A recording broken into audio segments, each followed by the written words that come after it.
All right. What's good, y'all? Hope everybody's well. Welcome back to the Onyx Report. Black Black Masculinist news for the day. Just trying to copy and paste something, and that is exactly when everything pops in. So anyway, almost there. There we go. Yeah. So hope everybody's well. Hope your day is going well. Happy Juneteenth for those coming in, and shout out to everybody who came in early. What's good? What's good, Prince? I see you in there. The brother Malika, what's happening? Uh, Always appreciating Mark dropping this line in every show. Appreciate that. That's what we got to do, man. Shout out to Dark Power for the early Cash App. You know, coming through already. Ghost Dog, where's Green Gorilla? Gigi is doing his thing, but he promised me he'll be back soon. He's just trying to get some things set up in the way he wants them. So, good news to those of you who are missing the Green Gorilla, as I am as well. Look forward to hearing from him when he comes back through. So everything is moving. What's up, AJ? Shout out to Barry, who is always dropping information on the show. That's what's up. Appreciate that, good brother. Dropping a lot of information in the comments. Shout out to Interlight Radio, going live over there as well. So we are broadcasting on Interlight Radio, Facebook, LinkedIn, of course, YouTube, Twitch, and X. So shout out the show wherever you're listening to it from. Make sure you support, like, share, subscribe, join, and donate. Support the channel so we can continue to bring you this independent black male thought. You can donate through Patreon, through Cash App, through PayPal, through Venmo. Of course, you can do so right here with Super Chat on YouTube and continue to support us so we can operate the way we need to independently. Shout out to Ahmed. What's good? Pragmatic in the building. Ron, what's happening? We got Trouble Man in here. Larry. Black Toxic Masculinist. It drops the happy Juneteenth. Same to you. What's good, Spain Man? Aquateki. Ogun's Machete. He calls me the swordsman. I got something for y'all today. I got something for you. So keep your eyes open, Ogun. I'm going to show y'all in a minute. Great I9, what's up? F Holiday, what's happening? Antonio, Cynical. Michael, what's up? Trouble Man dropping the education tax. Appreciate that.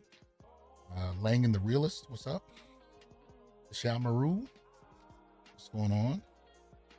Let me see. LXST, what's happening? Okay. Onceler, what's going on? We got Mark again. Roy, shout out to Barry Little. Says salute. The Doc and the Onyx Brotherhood.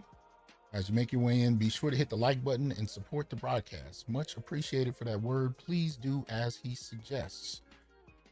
Let's see. We got King in here. Adrian, what's going on? Uncle.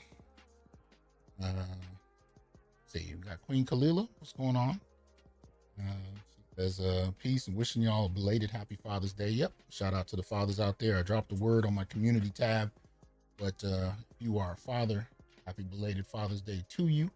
Hope you're well. Me and my son went and just caught a couple flicks together, you know. So fathers don't usually ask for very much. We just end up wanting to spend some time with the family. So got a chance to do that. Daxby, what's going on? Shout out to Dante for the donation. Appreciate that. We got Mogul in the building. Dusty PhD. What's up, AB? So yeah, got a few things going on, but everything is going well. So I wanted to wish you a happy Juneteenth, happy belated Father's Day. Get some of that good stuff out of the way. I did actually finally get all my degrees framed and whatnot, but didn't actually have enough room, believe it or not. Even at the top of the ceiling over there, they ended up being much too big, so I had to put them in another room in the house. But I will show y'all what they ended up coming out looking like at another time. My son was happy enough to hang them up for me while I supervised, and he did a good job. So I'll show y'all that soon enough. But you want to at least start out by showing y'all one of the latest additions to the new menagerie, to the menagerie of swords and weapons. And this one comes out of the Moon Knight collection. So this is the latest piece that I have to include. Yeah, look at that. Look at that crescent, boy. Ugh. That's clean. That is clean. Oh yeah. Had to show y'all that the latest piece. If you guys got any suggestions, let me know. But I like the Moon Knight series, and I liked his menagerie of weapons, and this was a beauty. So yeah, man, y'all get a chance to glance at that, drop a word. But yeah, that's the latest.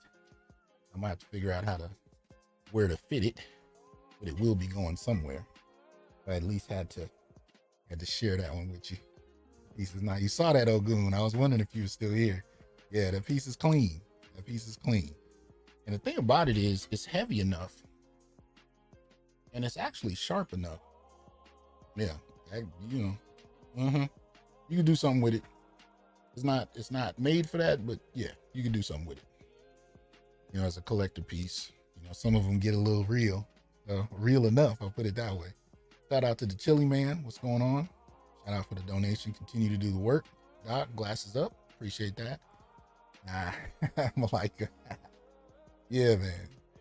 Yeah, I needed that piece, boy. It was clean. When I ran across it, I said, oh yeah, that's gonna make it in here. That's gonna make it. Anyway, yeah, had to get that in. So appreciate y'all coming through. Make sure you support. Please donate. Do all of that good stuff so we can continue. What's up, Snowman? I see you in there. I forgot to respond to you on BGS's show yesterday. I apologize for that. You shouted me out, and I was doing two different things at once. But shout out to you, man. Appreciate the heads up and sending that greeting right back to you in response to yesterday. So hope you're good, man. Salute Christopher. Salute Max. What's going on? But I'm going to go ahead and bring in my illustrious guest in the building. Y'all know who he is. Shout out to my good friend. What's good, BGS? What's happening? I think I caught him. What's going on, Doc? What's going on, man? How you doing? Pretty good. Yeah. I had to show off the new piece, man.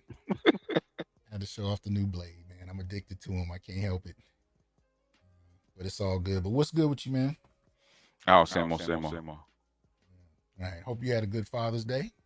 I did. All right. That's what's up. That's what's needed. Y'all know how I do. I gotta acknowledge a few things before we delve into the primary topic, which ties in BGS, because I'm responding to something that he dealt with on a show a while back. But before we get to that, there's a couple things I want to show y'all, and definitely want to get BGS's response to a few of these in particular. But as we go ahead and do that, let me get this set up here. I'm a little rusty. Here we go. Let's see if we can. There we go. All right. So y'all know to donate. You got the Cash App there as well. And if you haven't already, please make sure you pick up the book, Solutions for Anti-Black Misandry by yours truly. So make sure that you have done so. Let me see if I got this up. All right. So we're going to drop something on the Sacred Masculine series. Sacred Black Masculine series before we get in. As y'all know, this is an organic thing that just kind of crosses my desk as it does. It's not something that I, jump out there and look for examples of, but there are certain things that hit me, and I got to say something about it. So first up, this is Dr. Nathan Hare. And if you're not familiar with Dr. Nathan Hare, he chaired the first department in Black Studies in 1969, 1968, San Francisco State. And he just passed away within, a matter of days, really just in a matter of days ago. Shout out to Quadwo, a listener of the show. He posted this on Twitter, and I had to share it. But this is where I found out about it. I didn't know he had passed, but as it reads, elder scholar activist Jimmy Garrett posted today on Facebook that Dr. Nathan Hare, legendary head of the first Black Studies department in the country, San Francisco State, has joined the ancestors on Monday, January 10th, 2024. May he rest with the honored ancestors. So shout out to Dr. Nathan Hare. If you're not familiar, he used to do a lot of work with his late wife, Julia Hare. They used to do a lot of presentations together. You'd catch them on the State of Black. I think, what is it? State of Black Affairs. The State of Black America. But State of Black America. What's the brother's name? Who did the show? His name escapes me right now. Tavis. Yeah, Tavis Smiley. Tavis Smiley's thing. So she would. I know she's been on there a few times. But they would do presentations together all over, and he would break quite a bit down. So this is the first chair of Black Studies, and it's the passing of an era. We're seeing a lot of the elders, kind of transitioning. Now BGS knows he's not allowed to go anywhere, so we're not gonna have to do this with him anytime in the next few decades. So, but shout out to Dr. Hare. Also, let me see. Unfortunately, this is not the only one. Let me get this on the screen. Let's see. Another elder who has gone down. As you guys, let me go ahead and fix this so we can. Uh oh. Looks like I lost it. Let me pull it back up. There we go. All right. So, if you're not familiar, baseball legend Willie Mays himself, 93 years old, passed away very recently. You can find this particular article at cbsnews.com by James Brown. And it reads right there: Willie Mays, iconic baseball legend, whose remarkable career spanned 22 seasons, died. The San Francisco Giants announced Tuesday at 93 years old. Passed away peacefully this afternoon, they said. All of Major League Baseball's in mourning as we're gathered at the very ballpark where a career and legacy like no other began. Right, Willie Mays took his all-around brilliance from the Birmingham, Black Barons, the Negro American League, to the historic Giants franchise. From coast to coast in New York to San Francisco, Willie inspired generations of players and fans as the game grew and truly earned its place as our national pastime. Any thoughts about that, BGS? A legend. And a godfather to a lot of other athletes. So. Yeah. I'm not going to go through the whole article, but couldn't let that go without some acknowledgement. You know what I mean? As far as I'm concerned, if you can ignore it, I don't know what to say. But I couldn't. So nothing but respect to Willie Mays, to the brothers that played the game and are only just now starting to be acknowledged for generations of work. So shout out to Willie Mays for his contributions to the game. So I just wanted to say a few words about that. Go ahead. And to society too, because he was outspoken. Yeah, he was very outspoken and very out front. Do you remember hearing much about him when you were coming up? Oh yeah, I saw him play. Oh, did you? Oh yeah, I saw him play. He was on the tail end of his career. Yeah, him and Hank Aaron. Okay, Dusty is saying you have an echo. Is anybody else hearing an echo? I don't hear one. But if anybody else hears an echo with either one of us, go ahead and put it in the chat. I'll wait to see if anybody else is saying it. Yeah, they say you're okay. Hold on. Let me go ahead and fix this. All right. They said there is an echo. Go ahead and say something else. Okay. Yeah. Okay. All right. Anybody still hearing it? I think we're still getting. I think this. I don't know if it. I just changed settings. Max says it's gone. Okay. Okay. Good. All right. So there we go. We're good. So anyway, yeah. But shout out to those two elders. One to start the show with some acknowledgement. So we should be good. Yeah. So this one, I wanted to get BGS's thoughts about. Now I'm not going to play the sound because I keep getting hit with copyright every time I play something. So this happened a little while back. I think folks had a chance to look at it, but one of the show's favorite therapists made her way back to the scene, and so you can see for yourself she's still therapizing people in her own unique way. She lost weight. Okay, that's a good thing. That's usually my first thought when I sit down with my therapist. Man, give me your thoughts on this, brother. I mean, this is I can say as physician heals thyself. Okay, and it's been needed. It's been needed. Yeah, how'd she get to be a shrink in the first place? I don't know. Obviously, she's not right. It's I can't really call it, but I had to at least, I acknowledge it. I'm like, this is ridiculous.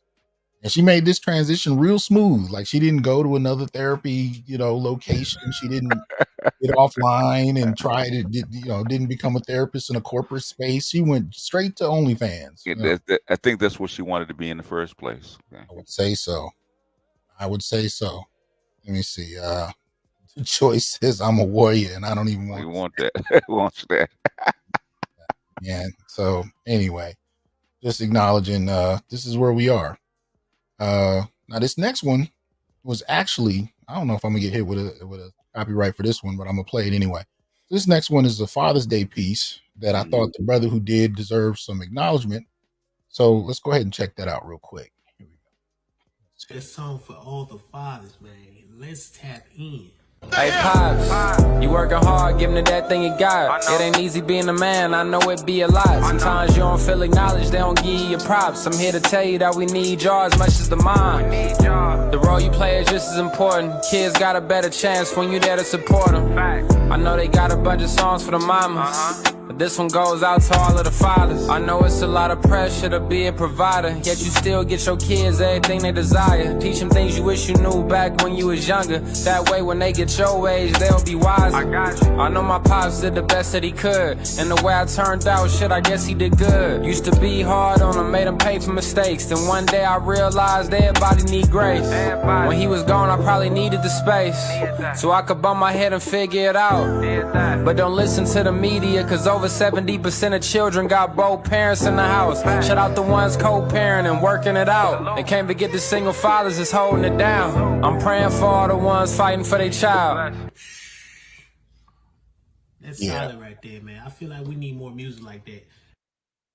So yeah, that's where it cut off. But I wanted to share that piece, man, because I thought that was tight. And I think that the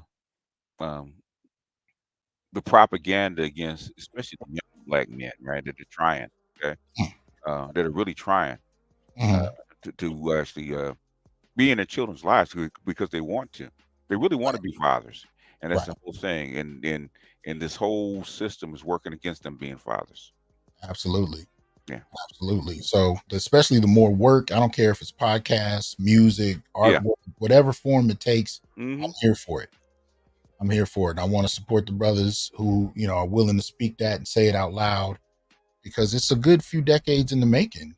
It's taken quite a while for brothers to get their own platforms. Tighten this real quick, to be able to say the things that nobody else was willing to let us say on other platforms. So anyway, that said, I wanted to shout that out real quick. I can say Jermaine got a baby.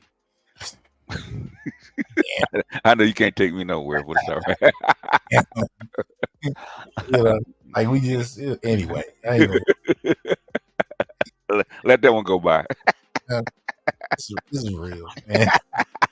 This is real. But goodness gracious. Well, all right. So we're gonna get to the meat of this. And I was gonna actually pull the clip off of BGS's show, but I don't have you can't listen to it, huh?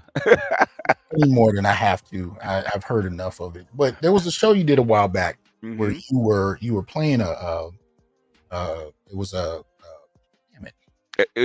like a stream or a panel with Jared Ball and Jared Ball, FD Signifier. And there was a point where FD had made mention of a critique I've heard from Black feminists for the last couple years. Right? He was referring to passport bros, and he was talking about this question of Black men, especially via passport bros, colonizing other countries. Right. Now, this is something I first heard from Black feminists in response to Austin Holloman. Right. It was particularly in Brazil. It was around that time. It was a couple years ago. Where they started levying this critique that Black men are colonizing other countries, principally through passport bros, and this whole question of, going out there for women.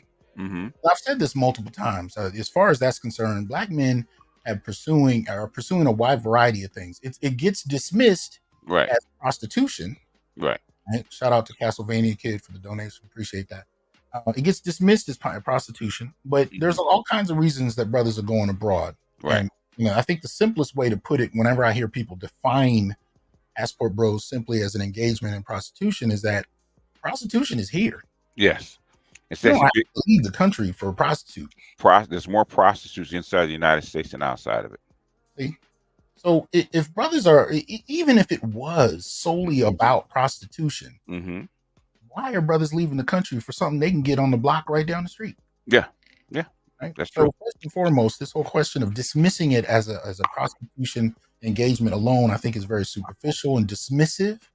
And I think it's one of the ways that people try to prevent from having a deeper conversation about what's going on with Black men, first and foremost. Now, secondly, the other issue brought to the table is what they're going for. And I've been hearing this for years. Brothers are going for all kinds of reasons. Some of them are simply going to engage a truly feminine woman. Right. Some of them, just being in a presence. I think Obi did a clip that I shared on Facebook where he was talking about the clip from Equalizer, that scene from the Equalizer 3. Yes. Where talking to the... when she asked who cooks for you. She asked who cooks, man. And Alan Obi was right. I remember that scene. Matter of fact, you and I mentioned it at one point. We were talking about it. We were talking about it when it first came out, and that scene hits you, okay? And when I saw it, I understand what you meant is because that kind of femininity and that kind of how can I say labor, even emotional labor, the caring. It's not just about what kind of food you eat, right? Who takes care of you? Exactly. Is what she was saying. Shout out to Maggie. What's good with you? But no, that was a critical question. Who takes care of you? And I remember sitting in the theater going, ooh. Yeah. Like it was just, and Alan pointed that out. He said a lot of men watched that scene and it, I'm paraphrasing, but he said it kind of hit us in the chest. It was, and I've had that before. I mean, I remember that, you go to a cafe or some of those places, one of them old waitresses walk up and start calling you baby. Yeah. And you kind of don't know if she's hitting on you or not, but then you realize she didn't call the last 4 tables baby. So she's not usually, but it's that expression of femininity, right? Yeah. That particular scene, it hits men. And so I've had a lot of men tell me when they travel, one of the things they like to do is just even engage. So you got brothers looking for prostitutes. You got brothers that just want to engage. You got brothers looking for wives, girlfriends. There's all kinds of reasons that this collection of Black men have been traveling the world, but to have it dismissed as nothing but prostitution, I think is dismissive in and of itself. But it is. I think that goes along with it is that they are colonizing other spaces. So what I wanted to do is bring BGS in and have a conversation about colonialism, right? And we're just going to go as basic as possible. Y'all can see, the Google search here, definition, simply put, policy or practice of acquiring full or partial political control over another country, occupying it with settlers, and exploiting it economically. Yes. Now, you heard the clip. You've heard this critique going on for the last few years. What are your thoughts about this whole question of colonization? First of all, a colonization has to be a practice by a kingdom, government, or some kind of entity, right? That's connected with something, right? Okay. Black men themselves are not connected with the United States as far as trying to put a beachhead in certain city or town or even country, for your government, for your people. Okay, that's colonization. Okay, so they're not doing that. Okay, number two, they're not exploiting people. In fact, the thing is that they're bringing, when they go there, they're bringing money and influence to that section, right? To that town, that country, whatever it is, right? They've been invited, they're coming, and they're bringing something. They're not taking something from that country. So colonization is normally you're trying to find resources or people or something like to exploit for your gain and bring it back to the home country. You're not doing that. Black men are not doing that because there's not enough of them. Number one, and number two, we're not sanctioned by the rest of the country. Okay. Like a normal colony would be. Like when quote unquote colonizers go someplace, they set up a beachhead, they set up businesses, they set up a way to extract wealth out of the country and bring it back. Right? We're not doing Mhm. so. The word using the word that way is wrong. I know how black people spin words, but using calling independent black men or passport bros as colonizers is wrong.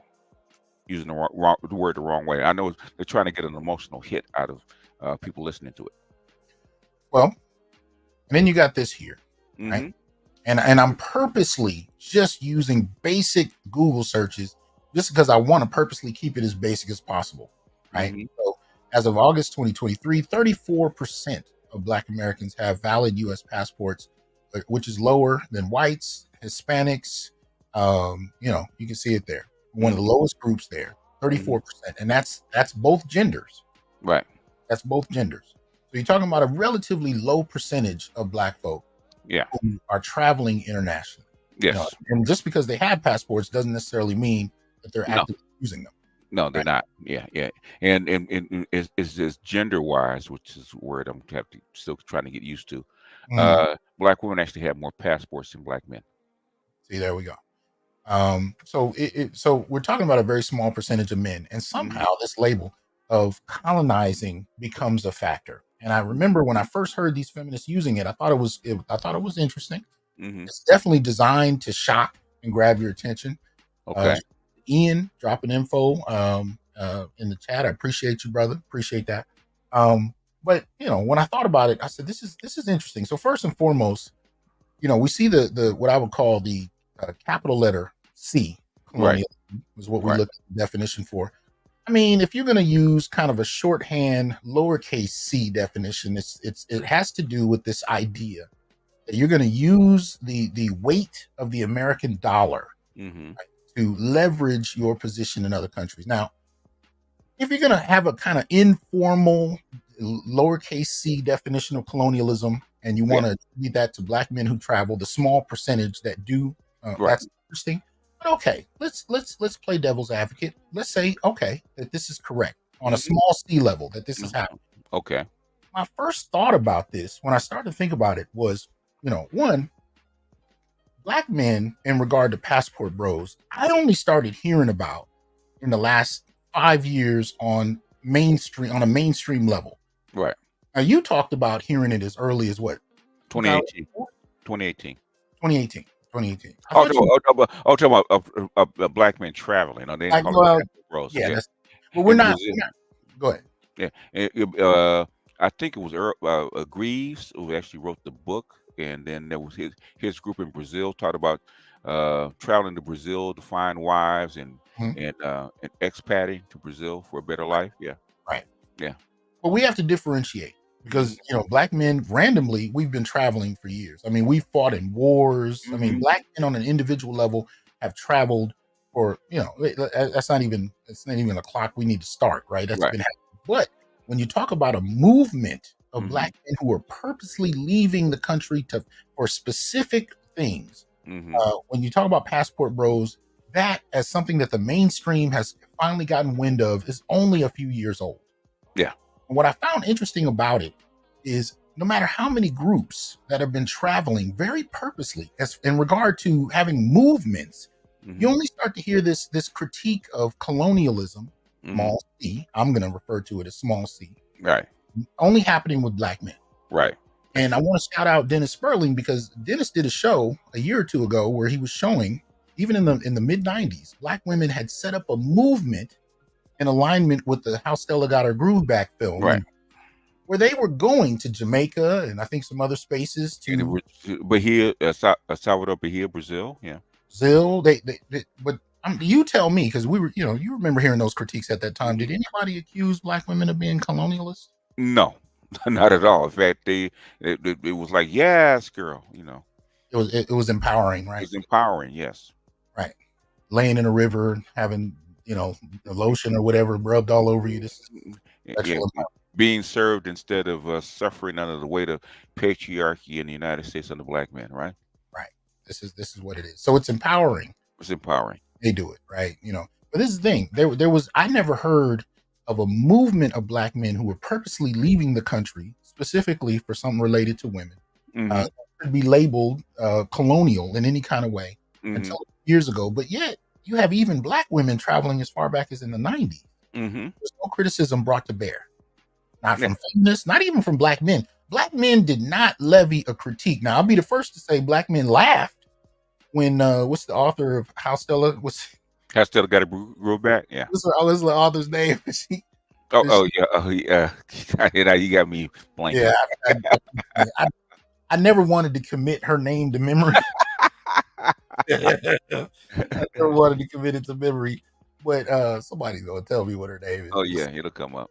Yeah. I'm looking at it. They have everybody's name but hers, all over the place. Damn it. Where's I was put in How Stella is every actress in the movie but the author. Terry McMillan. Yeah, there we go. Yeah. All right, Terry McMillan. So we know what happened with Terry. She brought her man back from Jamaica. Turned out, he didn't really come to terms with his sexuality. He left her once he got here for another man. And she did that embarrassing interview where he came on and explained. I think might have been Oprah. It was Oprah. Yeah, and he came on and explained his situation, and she was sneering at him and comments, you know what I mean? Nobody called her homophobic though. No, of course not. Oh, that was right in the midst of the down low era for black men. So right. So she spun it on him. Now I will admit, black men laughed at that. It was funny. But it was funny because at that time you have to realize that moment they were throwing traveling in our faces, and more than traveling, their idea was they were going to find younger men. Now I was a younger man at that time, so I'm listening to this, and they were talking about older. So this was women really over 40. Yes. Black women over 40 who were talking about leaving the country to go find young men that they could have sex with and possibly bring back and marry. This was supposed to be a coordinated movement. Yes. Yeah. Of black women who were going to do this because the options were just trash, as they said. Yeah. Things haven't changed much, but they're still making the same criticism. Yes. But I just found it interesting. Men did now here's the thing: black men did not protest against them. They laughed at Terry McMillan because she was the face of the movement, and it blew up in her face. And all of a sudden, it just kind of got quiet. Nobody said anything. That was the end of it. Like Hoover says, when he appeared on Oprah, it was clear, dude. Well, yeah, he was talking about his sexuality. Yeah. Even Oprah made fun of Terry missing that obvious fact. She did. Yeah, So black men may have laughed at Terry, but there was no collective response to this movement. And I heard no such terminology about colonialism being applied to black women that travel. How many other groups have organized to travel, leave the country specifically in relation to, I don't know, sex, enjoyment? You tell me. How many other groups can you think of that this has happened with? Not many. Not many. There's a lot of private groups, but publicly, not many. Not a whole lot. I mean, we know brothers in the military. We know military, period. Yeah. Military, you saw that, but that was, kind of happening with military anyway. They were traveling for the sake of, what they were assigned to do. So that kind of happened. I wouldn't say it was necessarily a movement. No. No, it's always been for men, it's like an individual venture for the most part. It's never been a whole group or a whole movement thing until recently. Now, I knew individual brothers traveled going back to the early 80s in response to dating issues here in the United States. Oh yeah, it goes as far back as the 50s and 60s. Ex-military that got out of the military and went back to the country.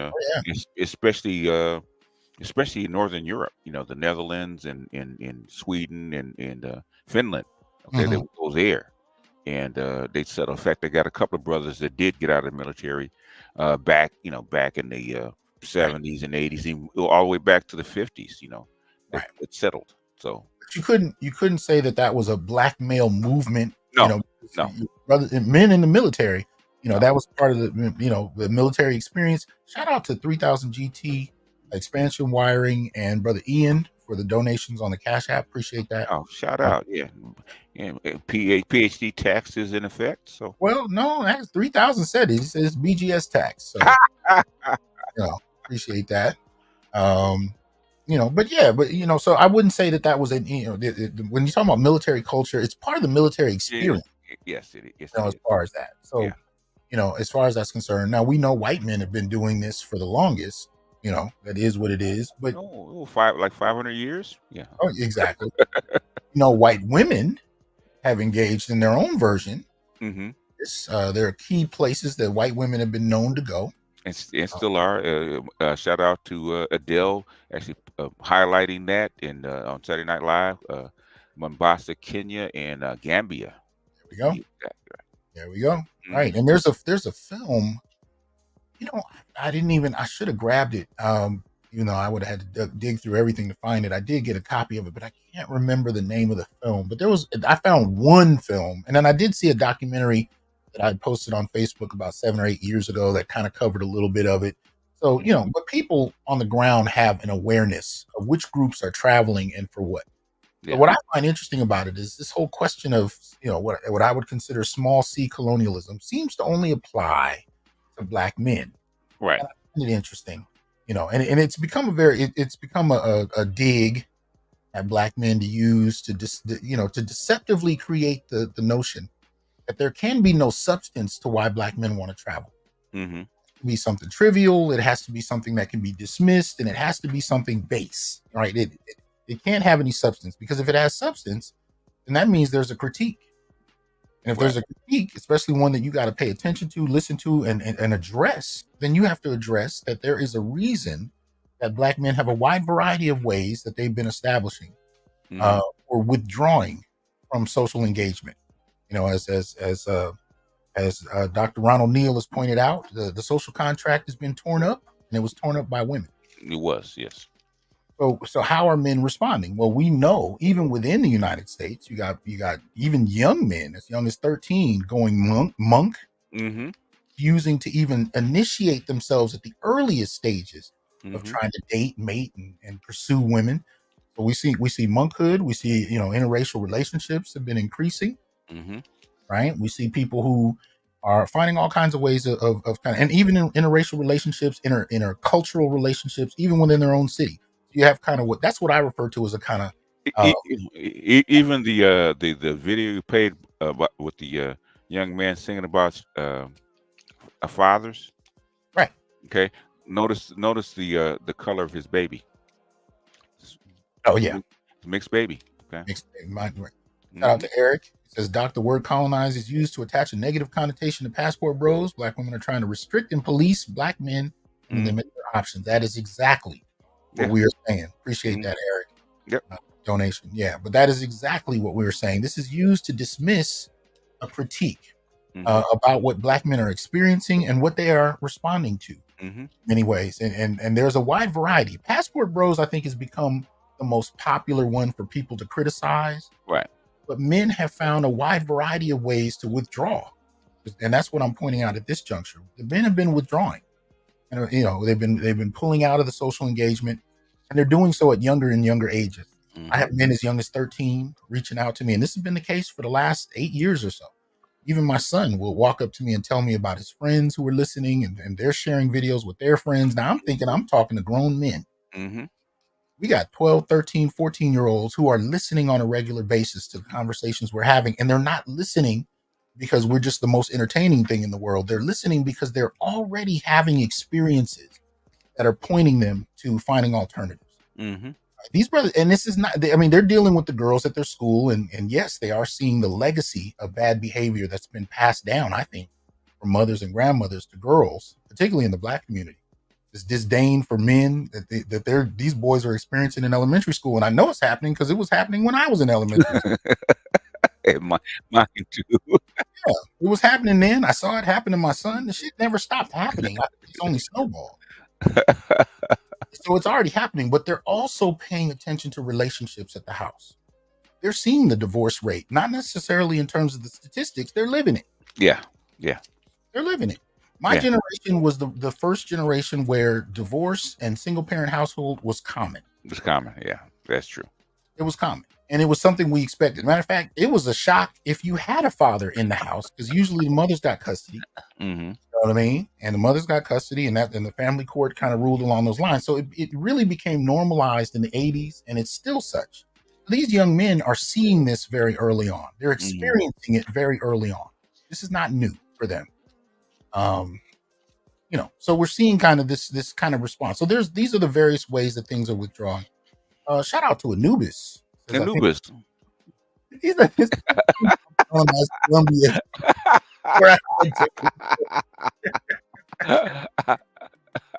Oh man, that's cool. How far down you gonna smoke that cigar, Anubis? Oh man. Oh boy. Shout out to Anubis for the generous donation. We just so bad. We colonizing countries. You got one brother going to Colombia, but they gonna call it colonization, right? Good. Man, shout out to Anubis on that. Shout out to MC Recovery. Says salute Doc, waiting for your Bad Boys 3 review. Oh, okay. I might need to do one. Hey. Is it 3 or 4? 4. 4. Okay. Yeah. My son and I watched all 3 and then went to see the 4th. So okay, I might do a review of that. But no, man. So Anubis called. He blew. Lost my train of thought. I can't take Anubis anywhere, man. Yeah, colonize Colombia. I can't take you. Anubis, I can't take you nowhere, man. You got brothers that get a job nice enough for them to travel, and all of a sudden they got to be labeled colonialists. Colonialists, right? Yeah. But everybody else that's been doing it, nobody has anything to say. Shout out the ghetto user. It says the mantra of control. Do as I say, black man, you have no rights. Exactly. Yeah. No rights that any black woman is bound to respect, right? Exactly. Shout out to Black Uru. We got Uru in the house. He's dropping some comments. All right. Passport Bros is the biggest threat because it's the greatest proof of black men's ability to and willingness to leave. As long as black men stay, they feel we are still theirs. But when we leave, that is felt. That is felt. In fact, shout out to what's her name? One of my sisters, man. She said the same thing. In fact, I played the clip, right? Okay. She said they're not gonna believe us until we leave. Okay. Yeah. If you guys not gonna go, we're not gonna believe. Why should we respect you or think that you're gonna do anything different until you leave? And she was right. And when black men started leaving, here comes the sign language. Well, shout out to Black Mind. He says, I'm colonizing Somalia and Saudi. Can't take y'all nowhere. Okay? But it's real, man. But I think when you look at what you just said, what Black Uru just said, it's not just that brothers are leaving. Yeah. That it's how they're being received. And see, this is the crux of the problem. Right. Nobody wants to talk about it. And their frustration with black men going other places is that black men are being received in other places. Women are enthusiastically responding to black men who are willing to travel. Now, the colonialist argument goes back to the fact that, and I've heard feminists say this, they only want y'all because you have money, because you're American. Okay.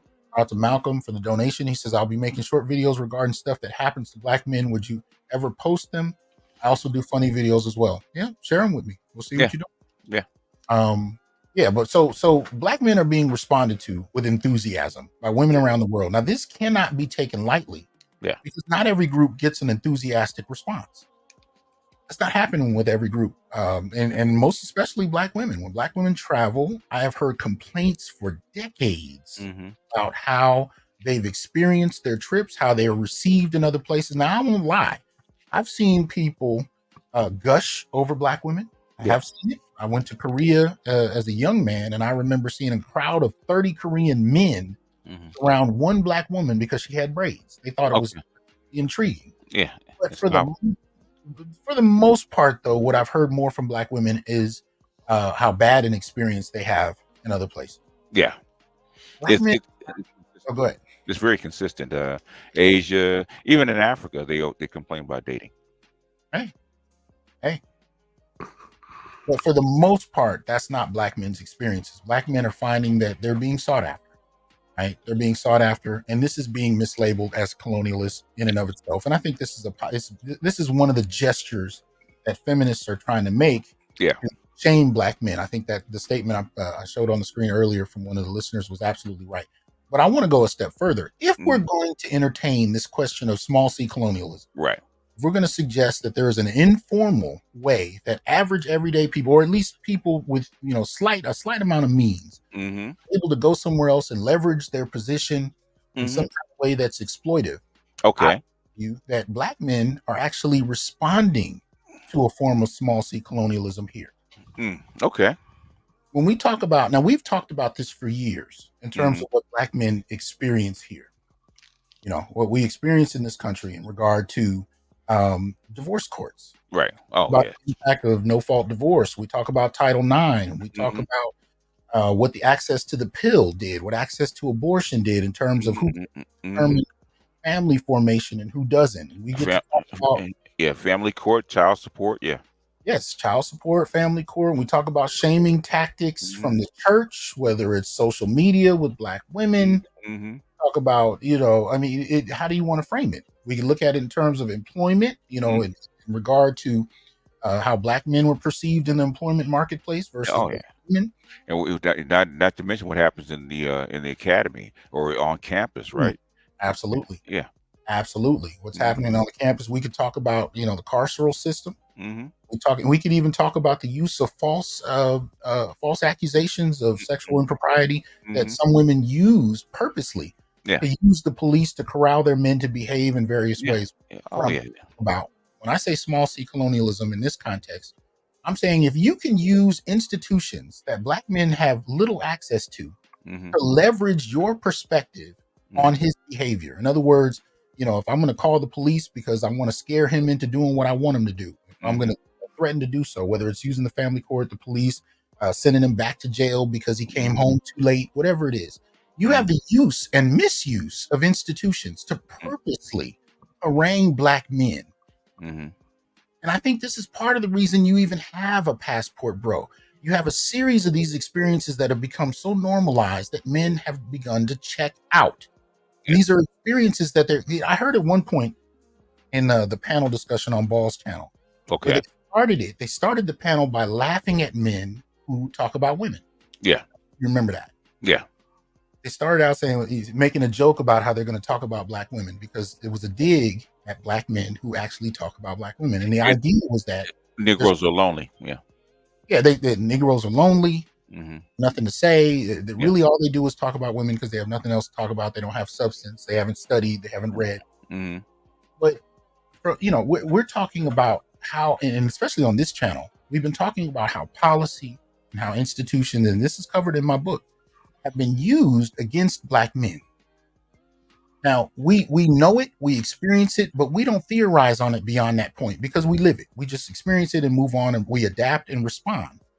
But if you're going to start calling people colonialists, and you want to use that kind of language, what do you think Black men are responding to?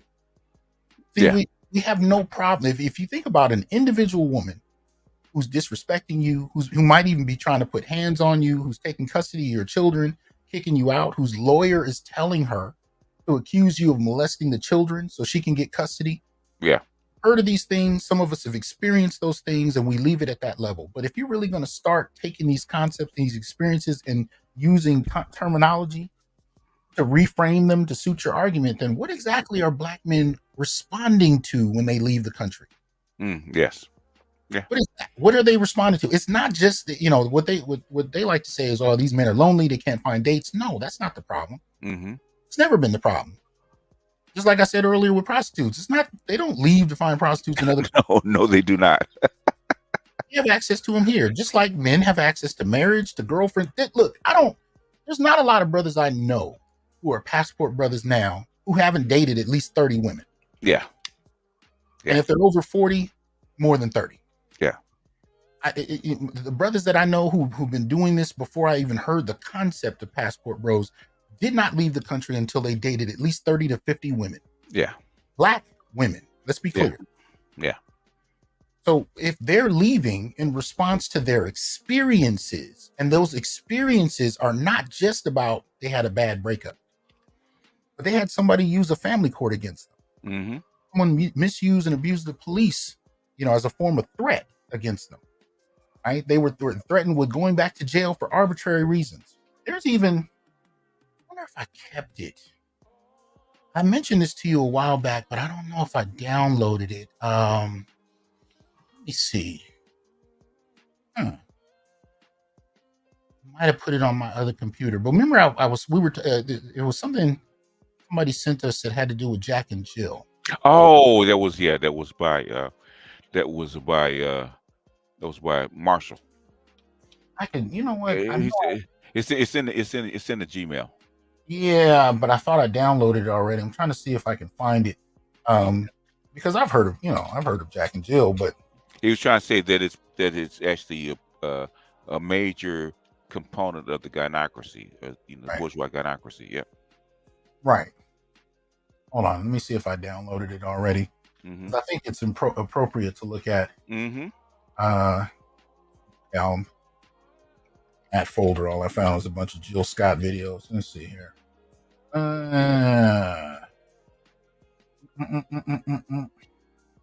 Okay. So I guess I will go to Gmail. But I think it's important because I never thought of it as a gynocentric institution. I thought of it just in terms of, an elitist institution. Yeah, it's a woman. Oh, it's a TikTok woman inadvertently admits Jack and Jill is the gynarchy. Let's see. Hold on. You found it? Yeah. If you have it, go ahead and play it. Okay. Because I'm still looking for it. I know I had it, but maybe I didn't label it properly. It's probably what's happening. Let's see. See if that's it. Yeah, this is it. All right. You can pull it up if you want. Okay, here we go. Is that the one? That's the one I do believe. Yeah, I think it is. Yeah. Screen. Okay. That you may not know about the history of Jack and Jill of America. I'm Liz, the creator of POUP, a party game celebrating Black college students and grads. While our content typically highlights the Black collegiate experience, I wanted to answer this question because I was curious. The late Marion Stubbs founded Jack and Jill of America on January 24th, 1938 in Philadelphia, Pennsylvania. Marion was a well-known pianist, the daughter of John P. Turner, who was a surgeon and the first Black person on the Board of Education in Philadelphia, and a graduate of the University of Pennsylvania. These mothers wanted to provide social, cultural, and educational opportunities for youth ages 2 to 19. If you're a fan of Real Housewives of Potomac, you've seen Karen and Giselle talk about their participation in Jack and Jill. Jack and Jill is a Black historical organization which brings together Black children to teach them to give back to their community. That's how I met Giselle. She just showed up one night at the meeting. In 1946, 10 chapters were in the process of being established, and they were officially incorporated under the laws of Delaware. The vision was to create a social club that would connect their children and expose them to different opportunities that they weren't afforded because of Jim Crow, as well as the Great Depression. Jack and Jill has many official partners, Morehouse College and Spelman College being two of those partnerships with HBCUs. Jack and Jill boasts 262 chapters and representing more than 50,000 family members nationwide. They also have international chapters in countries such as Germany. Membership can be obtained via legacy status or by invitation. If you're interested in membership, you must be sponsored by an existing member who's in good standing with the chapter of your interest. Legacy status is granted to each child who graduates from Jack and Jill of America and whose mother is in good standing. While mothers hold membership within Jack and Jill, fathers are encouraged to participate in all levels of programming and to support the mothers who are a part of the organization. If you are a member, please feel free to let me know in the comments below and share any additional information. Want to pause it? Yeah, you can pause it there for a second. I found that interesting. So, as you saw me put on the screen, shout out to Black Guru, shout out to Black Mind. Even the way she put it was nice and cute, right? The way she framed it, it was a subtle way of saying men can't be members; it's women. Yeah, the fathers and men can support, but they can't join. They Right? can't. And shout out to Black Guru. It's Gynarchy mother Boule child. style. It is Gynarchy Boule style. It is. Yes, right. When we talk about institutions, whether they're homegrown in some form or fashion, or whether we're talking about the abuse of state resources, state institutions, but again, most particularly resources that Black men don't have the same type of access to. Right. So again, whether we're talking about family court, whether we're talking about law enforcement, and we know the relationship between law enforcement and this whole question of gynocentrism, this perspective on, if there's an accusation of abuse, how seriously is it taken in regard to women being abused versus men? Right. And I'm not talking about just currently. I'm talking about the long-standing practice of it. There's been a history of women being able to abuse this in regard to men, and that history does carry through the Black community as well, right? These are institutional practices that we've seen women abuse in regard to how men are treated, Right. right? And even when you add something like, Jack and Jill to the equation, I never thought of Jack and Jill as a gynocentric institution because I never paid much attention to it. I They never never, they was anybody never, that I knew that was in it. it's never promoted that way. Right. Right. But when you actually look at it, it's like, Mhm. wait a minute. So even though this is an institution that's within the Black community, Mhm. how are boys and men regarded? Now we can talk about BLM Mhm. in a similar frame as we can Right. talk about Jack and Jill. And men can help, but they can't run it. Yeah. Exactly. And I've sat in BLM meetings where you actually saw how men were railroaded out. You actually Mhm. saw how men could not take position in the organization. We actually covered on this show when resources were obtained and distributed in limited fashion to BLM chapters. Right. The chapters that all got resources there weren't chapters where you had straight Black men leading their No. given chapter and got funding from the primary base organization. Right. So we're seeing how these things play out. You tell me, if it's possible that Black men are withdrawing from the social contract, whether it be passport bros or whether it be going monk, but if they're withdrawing partially because of how they're being treated, but also because of how these institutions are being abused at their expense, Yeah. do we then call that colonialism? Are they being abused and mistreated? And is their behavior trying to Mhm. be shaped around threat? Yeah, it is. Yeah. Internally and externally, from inside the family and outside the family. Yeah. And then the colonization is not just threat; it's also indoctrination, right? Absolutely. Who indoctrinates the children, especially in the Black community? How are we indoctrinated as far as males are concerned? What is it? So we got, what did he say? High Power. He says, I appreciate you guys' effort, but stop complaining and get that pretty long-haired, gray-eyed ivory beauty. Okay. Yeah. All right. All Okay, right. He's joking. Yeah. Shout out to Black Guru. Jack and Jill's designed to create blue-blooded, well-educated conky-surfs. God damn it. It is. Ooh, man. It is. Who knows? He married into a very well-to-do family. So. LXST says there's a lot of AKAs in Jack and Jill, and I mean a lot. All right. Oh yeah. Most of your AKAs are Jack and Jill. There we go. Mm. Right. So there are a variety of levels. There are a Mhm. variety of experiences. There are a variety of forms of exploitation that are going on. Mhm. And they don't have to be huge multinational corporations. They don't have to be federal government based. But when you have a resource, and this thing you notice in a relatively poor environment, even if you have an NGO, Mhm. non-government organization, they don't have to have a great number of resources. But if Mhm. they can leverage access to something that others don't get, it Right. can still have an impact on a relatively small community, let alone a poor one. So Re- even re- in a community, even if you talk about welfare, Right. if Black men don't have the same access to it that women do, it has an impact. Yes. Oh yeah. It has an impact. And if they can leverage those resources over you, Yeah. and force you to behave in very, very specific ways in order to have access, we Right. can talk about small c colonialism. But go ahead. What were you going to say? I was going to say, why do you think Black women, the Black women in the family, always push their females to get housing, right? Get a house, get an Mhm. apartment, right, on their own. Mhm. It's so they can actually attract the man Mhm. Mhm. and have leverage over that man. But a certain type of man, right? We're talking about a man who needs It needs, yeah. her leverage. I mean, Yeah. her support, and Yeah. she can leverage that. Now, how many times have you seen brothers having their stuff put on the sidewalk because a woman's upset? Yes. Yeah. And we've seen videos of that, especially since the smartphone era. Yeah. We've heard about it. We've all heard about it. But Mhm. when you finally get to see it, it's cold. Mm-hmm. It's absolutely cold. As a matter of fact, I recently posted a video on FaceTime of a man and his son being kicked out Mm-hmm. Of their house, of her house, simply because she could. Yeah. And I will download that in a second. But here's something. In the meantime, while I'm looking for that video, I want you Mm-hmm. to take a look at this. I want to hear your response to it. Matter of fact, here.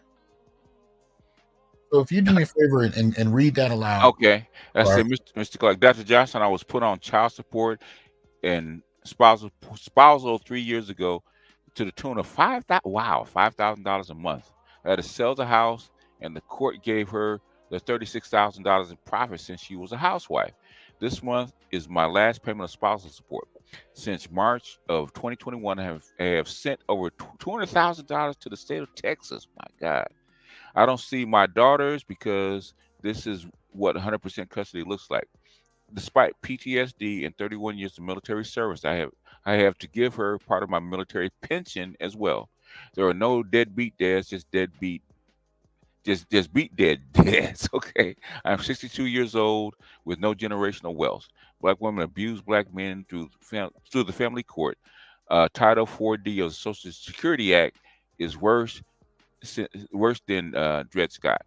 Yes, it is. Okay, yes, it is. Yeah. Now, shout out to Mr. Clark who sent that to me. Mm-hmm. Wow, that's a lot of money. So, in your reflection, if we're talking about this small c colonialism idea, how would you categorize his experience? It's called they called it indentured servitude. Okay. Or as they call it as Marx called it, peonage. Okay. It's peonage. You're a debt slave. That's peonage.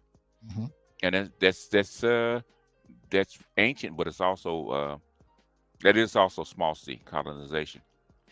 Now, just out of curiosity, how often do we hear about women undergoing the same experience? It's so rare that it's actually an anomaly when we actually hear it. When people pay attention because it happens so rarely. And normally that's because she's suicidal because she has to go through the same thing a man goes through. Yeah, but we've heard this story told quite a bit. Oh yeah, it's still going on. I hear it all the time, especially in this space. Yeah. So the fact that we can talk about this as a somewhat common experience for men, and that this is no surprise to us, how come nobody calls this any type of institutional form of exploitation? When we know that by and large, family court does not generally lean in a man's perspective. It can, yeah, for individual stories where men have done okay, but for the most part, that's not what we normally hear. Yeah, that's the part of the patriarchy that they didn't want to get rid of. There we go. Again, Black Guru killing it, says Black women getting residence early alone subtly creates a culture of men being less likely to acquire and lease their own residence, which give females leverage starting young in life. And that's why the it's one thing that I have to do this review on Polly Murray. I think I might watch it tonight. That's one thing that she said. She said because they didn't believe that black men could protect or provide for them, they poured all the resources into the female, right, so that she could take care of her kids and the old folks, right? So that's one reason they did it. The second thing, the reason they did it is because they wanted her to have leverage over her man. He's right. moving into your house, into your nest, and if he doesn't have a job, or if he doesn't work, or he doesn't do what you said that he's supposed to do, boop, you get put out. Okay, that goes all the way back to the Philadelphia Negro in Du Bois, because that happened. The women had the housing, women had the apartments, women had the houses. Okay, and when the man didn't live up to her expectations, he got put out. He got put out. He got put out. So if this is something that institutionally, through family courts, right, women are able to get more often than men, more readily than men, why have we not theorized on that in some kind of way beyond, and this is what you hear most. He just shouldn't have got her pregnant, or he should have saw the red flags. This is what, especially even in the manosphere, this is what men are popular for. We're quick to slit each other's throats. He should have saw the red flags. He was stupid. Okay. He shouldn't have married her. He shouldn't have had kids with her. We're quick to that. But even the mainstream response to men is why he shouldn't have had sex with her. Right. He shouldn't have had kids with her. Yeah, he should know better. Yeah, we're good at that. Mm-hmm. You know, we're good at that. And I don't know if you guys are going to hear this. I've not had a lot of luck doing this. I usually download the videos, but my downloader works sometimes and other times it doesn't. So we're going to try this again. And I'm going to see, tell me at all if you can hear just a little bit of this. Hold on. Okay. You ain't coming in no more. Yeah, loud and clear. Let me get a 1 if anybody else in the chat heard that. Whenever I tried to play something from Facebook in the past, people couldn't hear it. Okay. But my downloader does not always want to work. So let me see. I'm waiting for someone to give me a 1. Okay, so I heard a 1. Yeah. All right. So I want you guys to check this out and tell me what you think. Here we go. The check ain't coming in no more, so he can't help me with the bills no more. So him and his son finna go. Him and his son finna go. Little baby, pick your baby shoes up, cause you finna go too. You finna go with him. Your check ain't come, so you and your baby gotta go. You know all this cause my check ain't come. Yep. You finna get him out of here. You finna get him out of here. I promise you, they get all your towels. Come on, go. You finna go. Yeah. Ain't no more checks finna come in. Yeah, you must definitely gotta go. You can't help with no bills. That's right, little baby. Put them shoes in the bag. Put it in the bag. Put it in the bag. Tell them how I paid your bills though for the Yeah, you paid my bills, but you ain't got no more checks coming in, so that means you can't help. Little baby, put them shoes in the bag. Get your jeans up. Crazy. I hope another man come in here and help you out. Oh, trust me. Don't worry about it. Don't worry about it. Okay. Yeah. Okay. This has been happening over the last 150 years. It's not new. Right. Very common. Okay. I've heard about this since I was a kid. So Exactly. Yeah. Now to the It's a Skit crew, we always get the It's a Skit crew. I don't look. My formal stance on this channel is I don't care. Mm-hmm. If it's a skit that's done for comedy or if it's a real recording, I don't care because it's familiar enough to a good portion of us.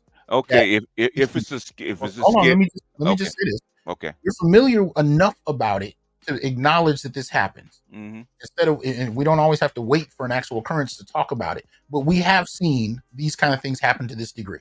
Well, go ahead. What are you gonna say? If people that say that provide the proof where they admitted that it was a skit, okay. We don't know, and neither do you. Right, we got, and I'm gonna tell you, I've seen some videos in the last 5 years where somebody needs to be getting some major acting awards because everything I hear that's accused of being a skit, I'm like, that brother was. If it's a skit, he deserves some Denzel level acting. Yeah, especially when you run your car into a pole or something like that. Yeah, it's a skit, all right. I want to get that out the way first, you know. And then we got responses like this. So this is Hotspot Casino. He says, we all talk about this stuff, but it's white men who create policy to cause us to do or not to do. Gotta stop blaming black women for our faults when we as black men are just to blame. So in other words, if a white man gives a black woman a gun, she's supposed to shoot you, and it's his fault.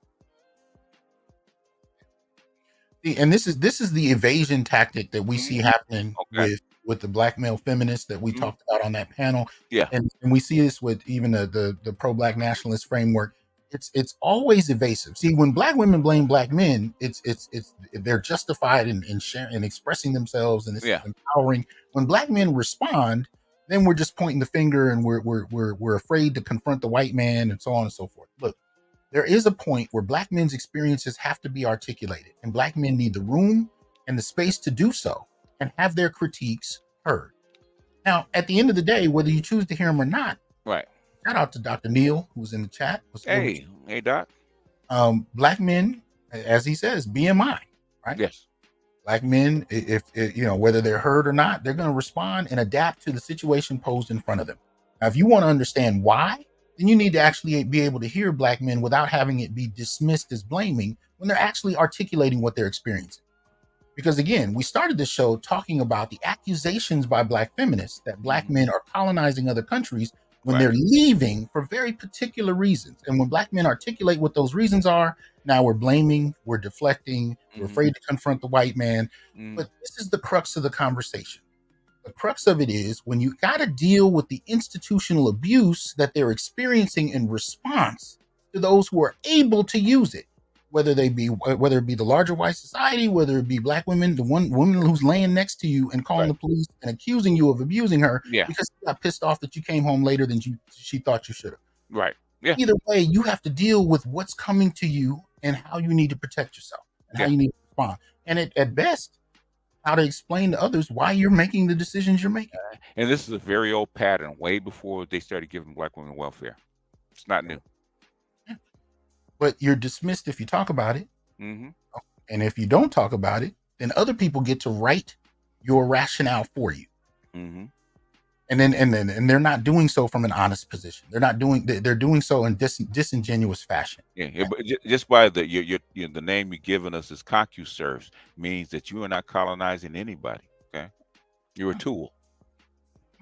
But what happens when the things that are happening to you are as problematic as what people are accusing you of doing in other countries? This has been going on here for years, and we don't theorize on it. We just take it as our normal reality. In fact, most men do what Casino just did. Mm-hmm. They blame each other. They blame us. We got to double down and just take it. We got to own. Get that bullshit. Shout out to Great I9. When the Black woman got hit with a brick and it was a lie, they said this really happens. We conveniently miss any time Black women mistreat Black men. Yeah. Dante, shout out to him for the donation, says it's always Jermaine's fault. You can't ever blame the Queen Mother Goddess of the universe. She's gracing you with her presence, and you're supposed to just deal with however she affects your life. Yes. Oh yeah, Miss Starfish. Okay. Yeah. Yeah. So again, if we're gonna tell me that what we saw earlier here, right? We just need to double down and take it. Yeah. And we need to own whatever part we played in it. But the subtext is he deserves this. Mm-hmm. Black men deserve this, and they should just shut up and take it. Why? Because they just should. We owe it to Black women because of our failures. Right. Mm-hmm. See, this is the kind of double talk that really incenses me. So when other groups need to articulate their experiences, it's empowering. When Black men do it, they need to shut up. Mm-hmm. Shout out to Black Guru. I asked the supposedly mostly Christian Black people two simple questions. Do Black women have free will? And if you agree they do, then what is their role and responsibility? Yeah.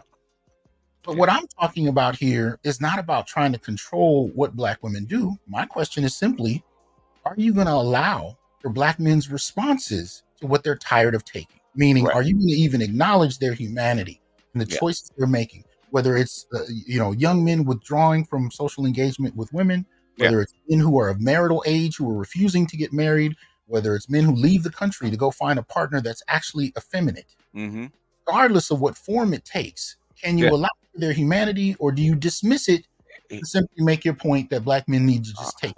All human beings, all organisms are going to solve the problem at their best interest, right? It doesn't matter. I don't care what you say about what we need to do. No, they're doing what they need to do, which is make a better life for themselves. Okay. Whether it's here, whether it's with another race, or whether it's overseas. Okay. They're doing the best for themselves. Okay. Unless you're willing to actually help them out and solve their problem. If you're not, then you need to let them do what they need to do. Absolutely. But can you actually listen to what Black men are saying without dehumanizing them? Is that part of the process as well? Evidently not, and that's probably why Black men are leaving. You can't listen to us as human beings. You can't do without dismissing them, without ignoring them, without mischaracterizing them purposely so. And that goes back to the Jared Ball panel. Whether it's mischaracterizing, dehumanizing, or ignoring, these are the most celebrated tactics we see taking place as it relates to Black men. Just like the balloon pop, right? With the plumber getting fired because he dared to stand up to Black women trying to humiliate him. He dared to. It's not your place, okay? You're supposed to stand there and take it and say more, please. Exactly. Whereas what I find is, in terms of what black men are looking for, this is more in alignment with it. This is Alan Obi, and this is the clip I was talking about. Okay. Most pro-black people you're gonna meet, right? And I understand the importance of black family and things like that. I remember I went to this printing shop. The girl at the counter, when I say this girl was so nice, I thought she liked me. She probably didn't, right? In hindsight, she probably didn't. It was probably just the white girl niceness. But in that moment, I realized this is why men fall head over heels for white women and foreign women. Because when you've become so accustomed to our women, who even when they like you, they're going to look at you and talk to you and treat you like you ain't worth a damn. What you And want with just your big head? a compliment from our women is, oh, you think you look good. Where you think you going? That's a compliment. So when you experience the complete opposite, there's a movie, Denzel Washington movie, Equalizer. And tell me, who cooks for you? I'm sorry? Who cooks for you? Here? Now? Home, in America. Who prepares your meals? I do.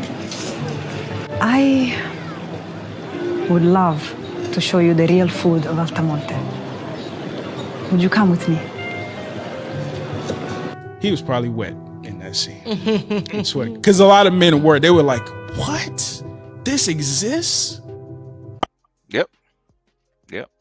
Was he wrong? Even though in the Equalizer said, what? Wait a minute. What are you talking about? Yeah. I don't know. I don't know if that was a written scene or if that was something they improvised, but even Denzel was like, what? What? Excuse me, cook for me? What? It didn't look like Mr. McCall was. Yeah. It looked like Denzel was like, what? What? You know what I mean? It was like, brothers, but this is actually a common thing. Yes. When especially when I get boys that come back from wherever their travels are. Yes. And they tell me stories. Mm-hmm. I'll hear these stories long before I'll hear the sexual ones. Yes. Sitting at a restaurant, walking down the street, going to a beach, just the common interactions with the people. And from countries all over the world. These are the stories I get before I hear about the sexual escapades, girlfriends, wives, whatever. Just walking down the street amongst the people, right, amongst the females, and they nod and they say hello and they smile at you. You're not even one of them, but they smile at you. Just saying hello. Instead of a black one turning their head because you're trying to say hello to her. Right? I don't want to talk to you. I'm gonna turn my head like I don't even see you. Okay? Like I don't even see you.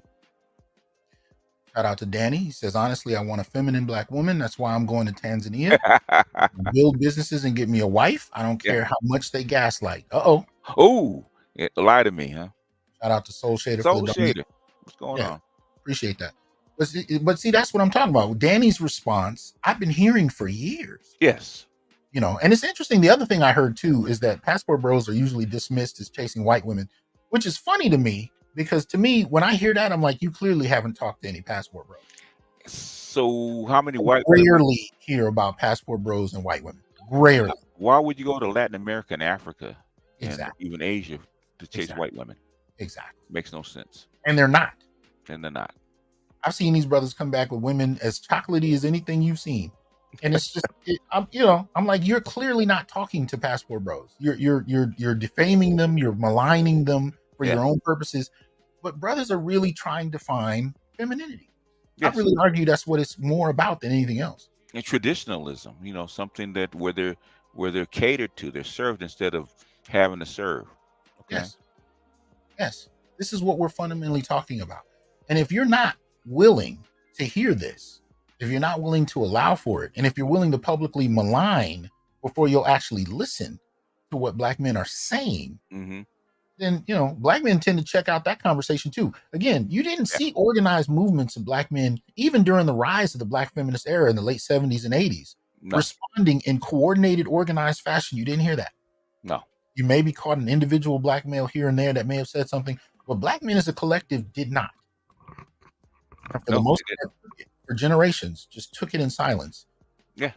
and started to walk away. And one of the things I think is happening, and I think I talk a little bit about this in my book, is in regard to the manosphere. The idea is that the manosphere is misleading Black men to blame Black women and leave. And I think you're completely mischaracterizing the situation when you say it that way. Actually, Yeah. what's happening is the manosphere is a small collective of men that are actually willing to explain to you what larger collections of Black men have already just started doing. Right. Because I can tell you, the generation that was 12 and 13 a few years ago that are coming into their manhood as young Right. men, Mhm. they were starting to withdraw long before they heard of a manosphere. Yeah. They were responding to environment. The manosphere is one of the only places where you'll hear men even attempt to give you an explanation. In other words, you've already made the choice. They've already made the choice. Now you need to understand why you made the choice. But if you want to argue with the men that are explaining it to you, you can do that till the cows come home. But the reality is why men have done it is already in motion. Yeah. Whether you want to blame Black men, dismiss what they're talking about, you can fight all you want, but you're fighting with the tip of the spear. The rest of the spear ain't even explaining shit. They're not even bothering to explain it. No. I get over 100 messages a day across different mediums at least. Mm-hmm.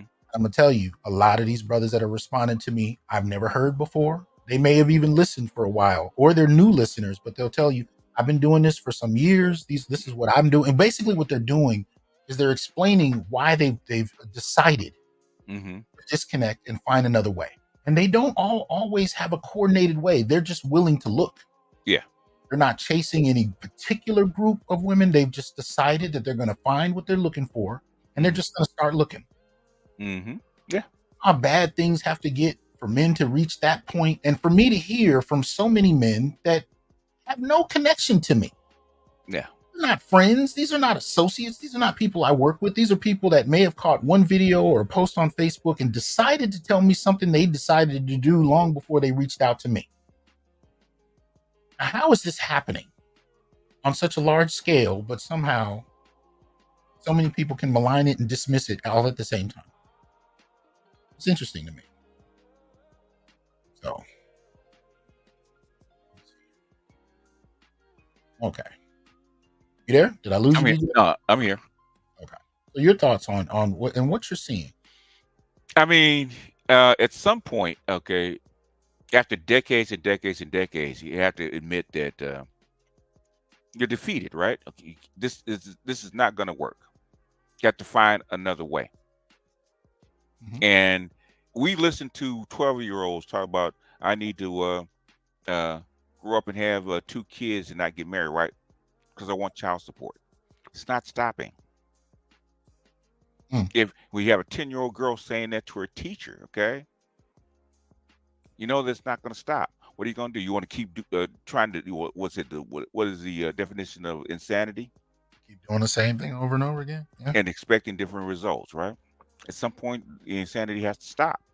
If it's not going to be them, it has to be us.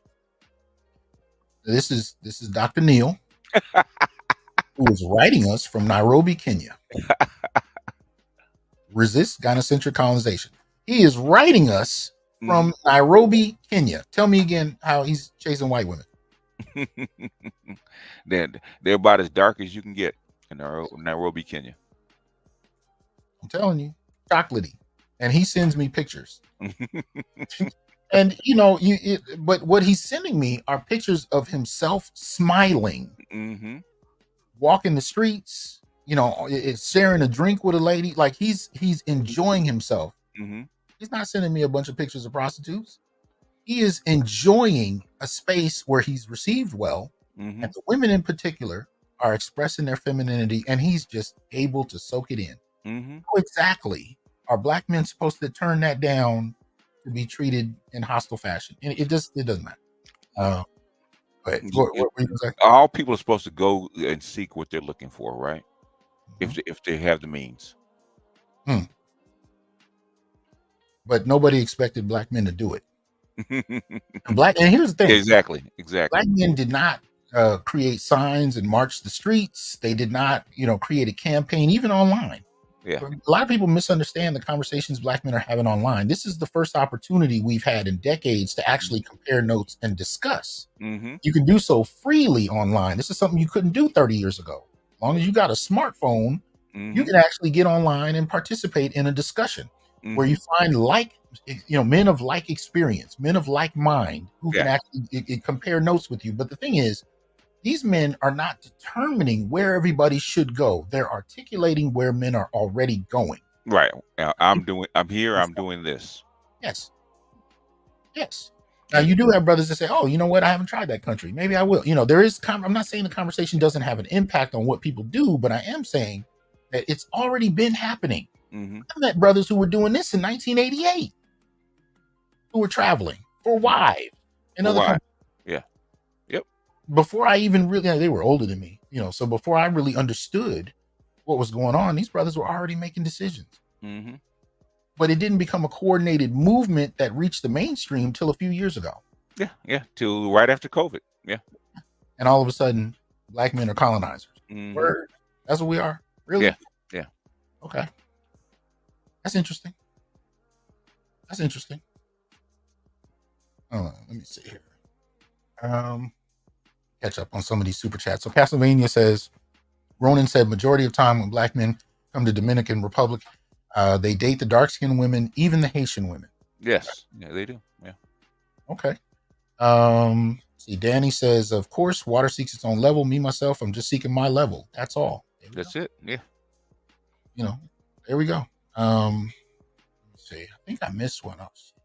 Black Uru. When I see Dr. Neil smiling with those African sisters, I cannot help thinking about Hey, Uru, man. hey, Dr. Neil, who cooks for you? Okay.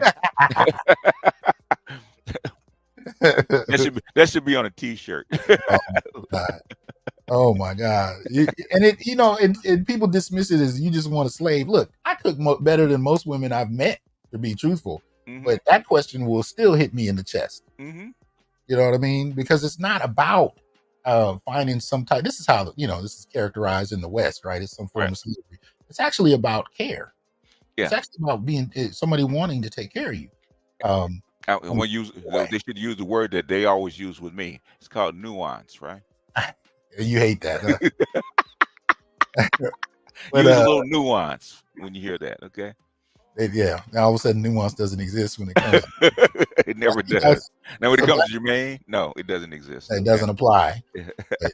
Even when Jermaine got a baby, okay? Shit.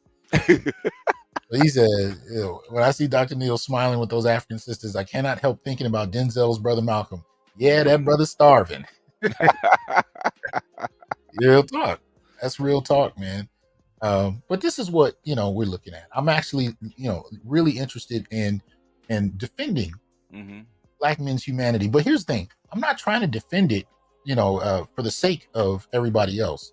I want black men to actually be confident about what they're doing, what they're experiencing, and I want to reinforce for you, brothers. You don't need to apologize to nobody if they don't want to hear what brothers have to say. As long as brothers can hear each other, that's all I really care about.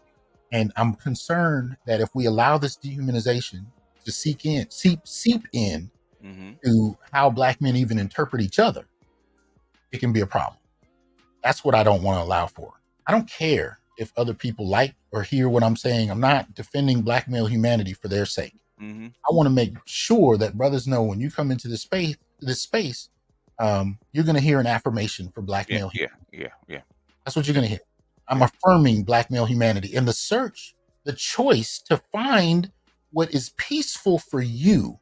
I will defend to my last breath, whatever that is. I'm not saying who to date and who not to date. I'm not telling you who to avoid. I'm not telling you who you should be with.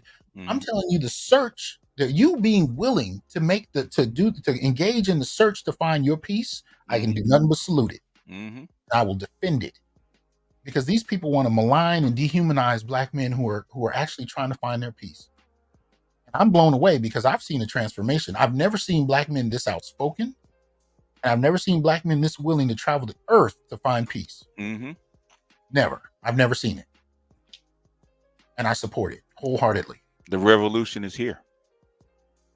Nobody ever said any revolution was going to take the form you want it to. Most of the time, even if you call yourself a revolutionary, the revolution is not going to take the form you think it should. Is black male independence a revolutionary act? Yes. Yes. Absolutely is. And it especially is about reinforcing a humanity that we were told we never had. Shout out to Dr. Curry, the man not. Man not, yes. It wasn't just that we weren't men. We were not human beings. No. And much of that is internalized within our own culture, within our own communities. Black men are the floor you stand on. They are not human. Yeah, you are a means of production. That's what Yes. you're brought here for. That's capitalism, Absolutely. right? And and not only that, that's absolutely what we do to each other when we dismiss what we're experiencing and what we're doing about it, and just say, "I'll just suck it up." Yeah, just like when a woman was kicking her and her child, okay, out of her house, right? Yeah. Ain't no more money, okay? You're not producing. You got to go. Did you Like- see the way she talked to that baby? He was not a human being. Yes, no. You're a check. Then that's not producing. That wouldn't even be. There's no way that would be acceptable in any framework. If that was a man even kicking out a woman, And with a baby, that size, yeah. and imagine him talking to this little girl that size, the way she talked to him, that would nobody would take that. No. But when it happens to a brother, you know what I saw a lot of the comments saying? Oh, well, it was all about he shouldn't have moved in. He should have known better. He should have seen the flags. He wasn't shit. He was, and I'm just looking at you like, yeah. So you tell me what bad relationship you've been in, and pretend like you didn't. Like if you knew, you wouldn't have got into it. Okay. Come on, man. Let's not dehumanize each other. We've all been in bad situations. May have been able to see the red flags. We may not have, but don't dehumanize somebody because they're going through some shit. You done gone through your own shit. But how about we have a novel idea? How about we actually find a way to reinforce each other's humanity? What happens if we do that? Yeah. What happens if we do that? Give each other a little grace that we don't get very much. Yeah. I mean, and this is not just within the Black manosphere. I seen this. I was watching a recording with Paul. Was it Elam? Yes. And he was talking to Pearl. Pearl, yeah, about the manosphere, yeah. Yeah, about the manosphere, and and he got into his frustration with men not making better choices, and I'm like, you can't lose compassion for men at the starting point of this journey. Right. And it's easy to do when you get to a place in the journey, especially when you have a voice and people are hearing you. But you can't lose compassion because we were all standing at that beginning point at some point. I could have freed more men if they knew they were slaves. You see what I mean? I just, I wanted to just put a few things on the table because I think even when Black men dehumanize each other, right? We treat it like this is supposed to be the case. We treat it like, matter of fact, we almost damn near have races to see who can dehumanize each other the fastest. He wasn't shit. He made a bad choice. Look what he did. He wasn't shit. Okay. What happened to you? See, but when you're online, you have the gift of anonymity. You can make it like you haven't done anything wrong. You haven't experienced anything. You haven't had someone disrespect you, discredit you, dehumanize you, malign you. You get to act all kinds of ways when you're under the cloak of anonymity. But when you actually have to stand up and have your life invaded and analyzed, you find that your mistakes are pretty much as common as everybody else. It's pretty as common as everybody else's. Your life is no different.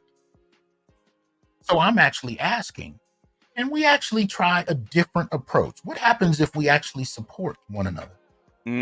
What happens if you watch a video or you see somebody in a situation where, this brother's going through something, and instead of finding new ways to dehumanize him, you actually have compassion for him because he is going through something you have already been through.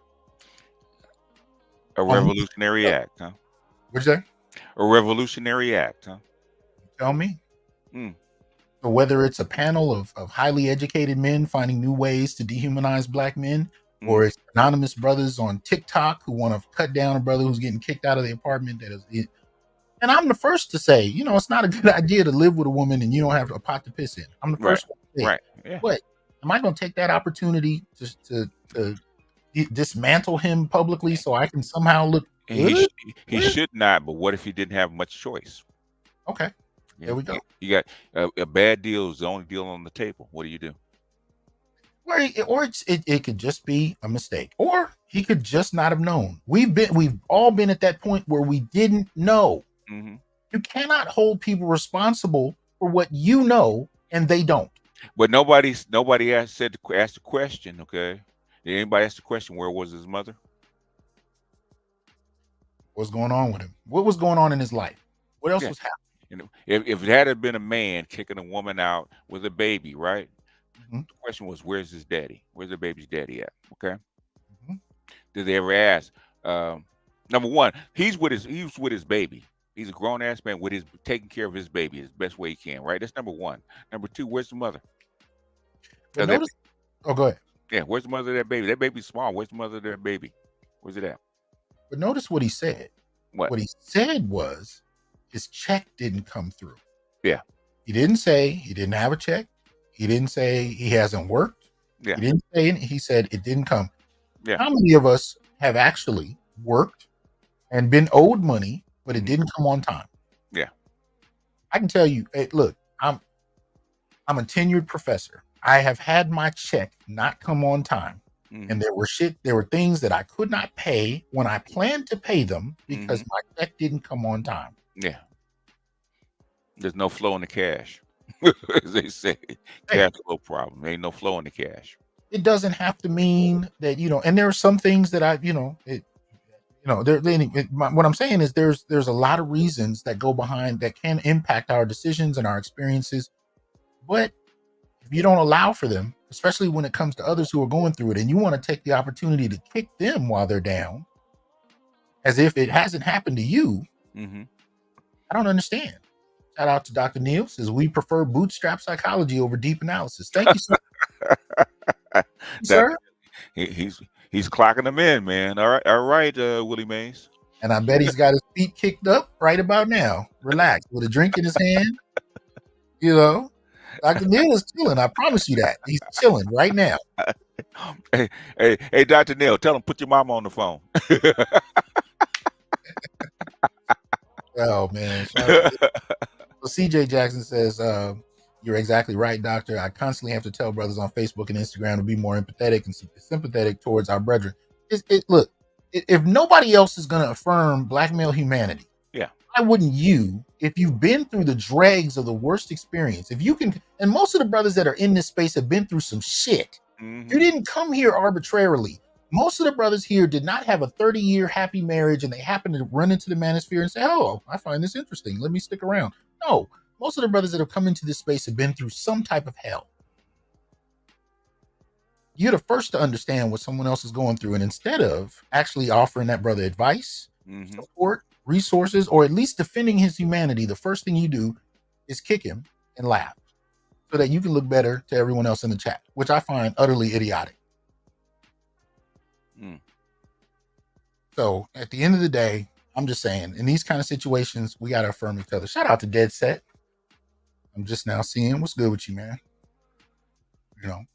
But yeah, man. So I wanted to bring BGS in because I thought this question of colonialism was interesting.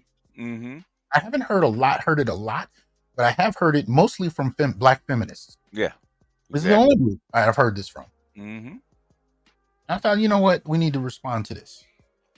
You need to respond to it. So I just wanted to get that on the table and get BGS's reaction to it as well. I appreciate you coming up. Shout out to Red Pill Sleeper Cell. He said he gifted 5 Dr. T. Hasan memberships. Okay, that's Louis Conyer. Yeah. All right. Appreciate that. Because I wouldn't have known from Red Pill Sleeper Cell. Yeah, he's listening to Clubhouse for us. I said, bless you, man. For doing it because I can't do it. Oh shit. Officer Faulkner didn't email me something. I don't know, man. Officer Faulkner be hitting it with. I don't know what he coming with. He might have been talking to you. I don't see anything in my email, but shout out to Officer. Okay. I hope you're well, Charles. But yeah, man, that's all. I wanted to just kind of get that through, and get any closing thoughts from you. Because I went on a rant right after I showed that, because I think my black academics, especially males, need to do better, man. Okay, no matter which side you take, tell the truth. Okay, truth should be the biggest objective in the academy.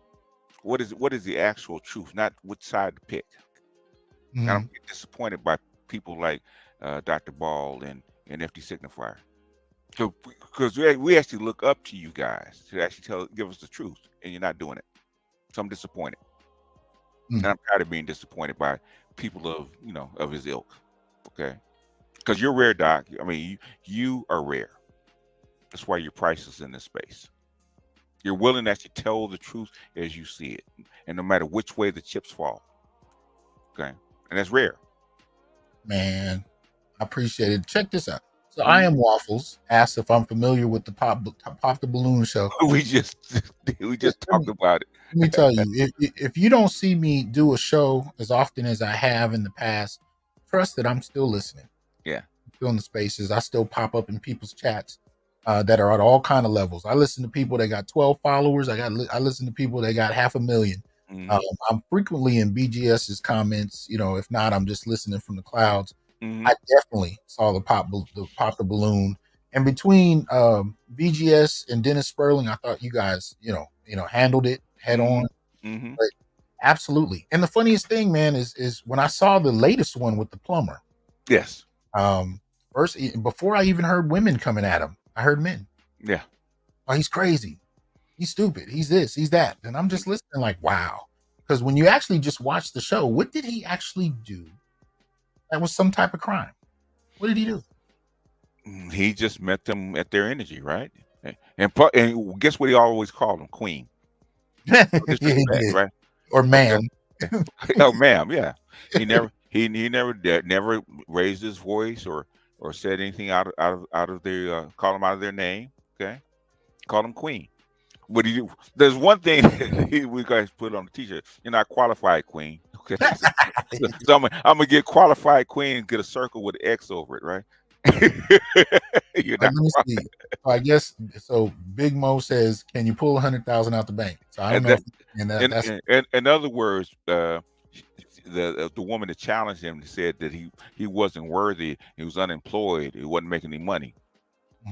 And he said, "Can you pull 100K out the bank?" I can. So when he says that in response to a disrespectful statement, yes, he's still the problem. No, you see what I'm saying here? Yeah. You can't. If you respond, you're the problem. If you don't respond, you just have your character attacked. But nobody wants to say that he shouldn't have had to engage that in the first place. No, you have to receive a disrespectful comment like that, especially in an environment where for the last, I don't know how many decades, definitely when I was coming up, Black women made a sport out of denying men that approached them. Yeah. It was more than just, "I'm not attracted to you, sir. Thank you for the offer of a drink." Night. It wasn't that. It was never that. Right. It was a sport about which woman can disrespect a man who was approaching her to the greatest degree. Yes. It became a contest. I watched this shit happen as a young man. I remember when it transitioned into being more and more hostile. It became a kind of a humiliation test on the men. It is a ritual. Now qualify which man is worthy of her attention. In other words, you had to be able to walk up to a group of women, joust with all of them while pursuing the one you want. And if you were able to get through it, you get a pat on the head and you might be able to get her number. Yes. And this is some kind of a worthy opponent. Yeah. Right. But at the end of the day, I'm like, who does this? What other group do you know of? Family formation is, there's some degree of shit testing that's universal, but this shit was nuclear. Yeah. Even Obi is purple pill at best, right? Very, very nice to Black women. Even he was saying the same thing, right? We're not used to that. Go ahead. Naughty American expat says that sounds like he jumped into a gang. Literally, it is. God damn. He says Crips and Bloods do that. Yeah. Remember when Worf had that trial that they put in the holodeck where he's getting shocked on the side by those sticks. Pain sticks. The Yep. pain sticks, yeah. Yes. Yes. Yes. So what happens when you see, and you don't even have to go to Colombia. What happens when you drive to a cafe down the street Mm-hmm. and a pretty woman who walks up to you to take your order says, "Hey, love, how you doing? Yeah, these are our specials today," and you go, "Damn." She called me love. You You talking to me? You talking to me? You Yeah. talking to me? If you're that starved for a basic level of femininity, Mm-hmm.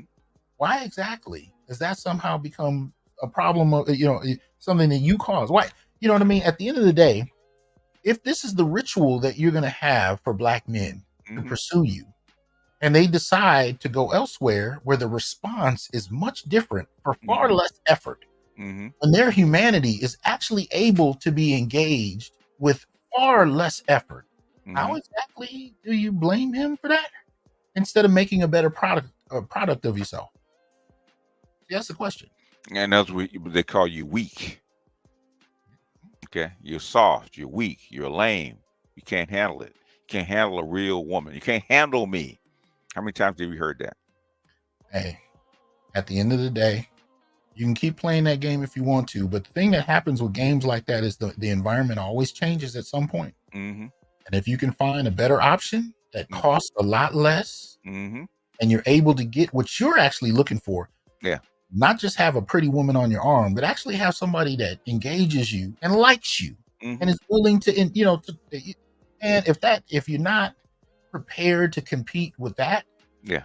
everything else that's coming, you And got to serve. and for 10 cents on the dollar. Okay. Hmm. All of that for 10 cents on the dollar. Now look, You can beat that.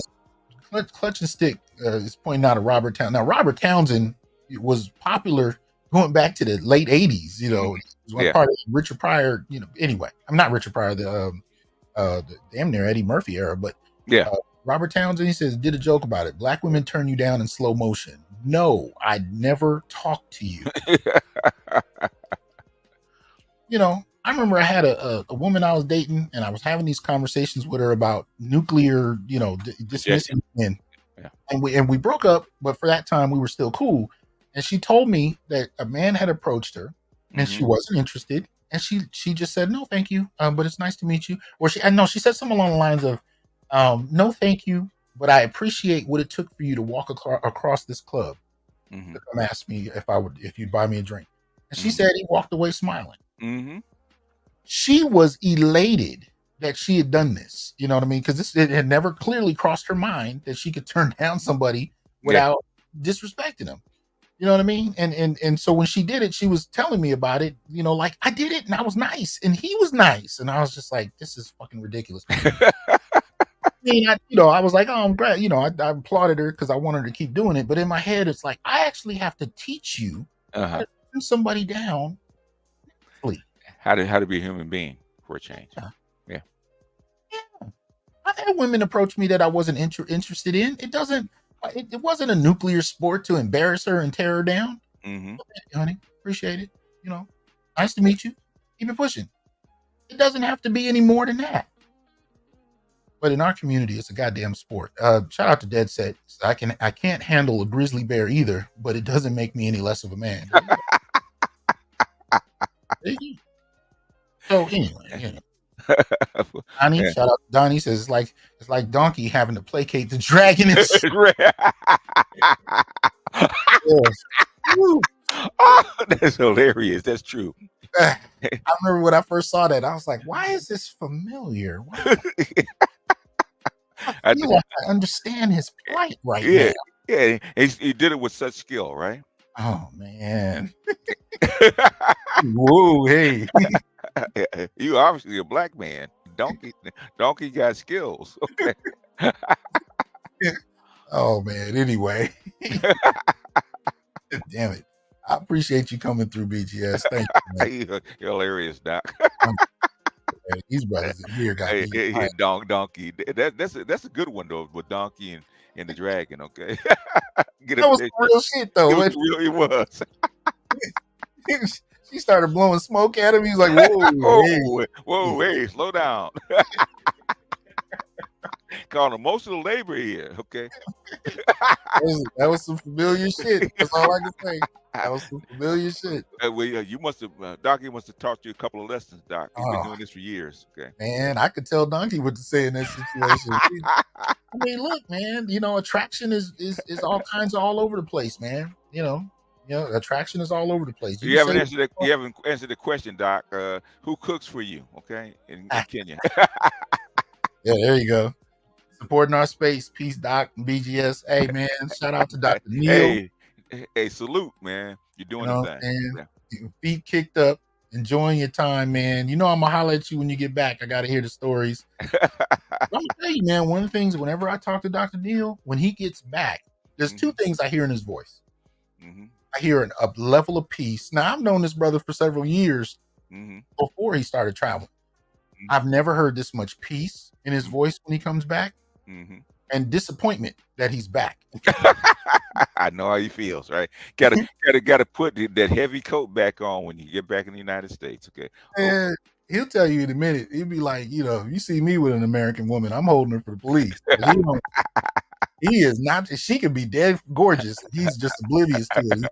I'm going back, and he'll tell you how long it's going to be before he goes back.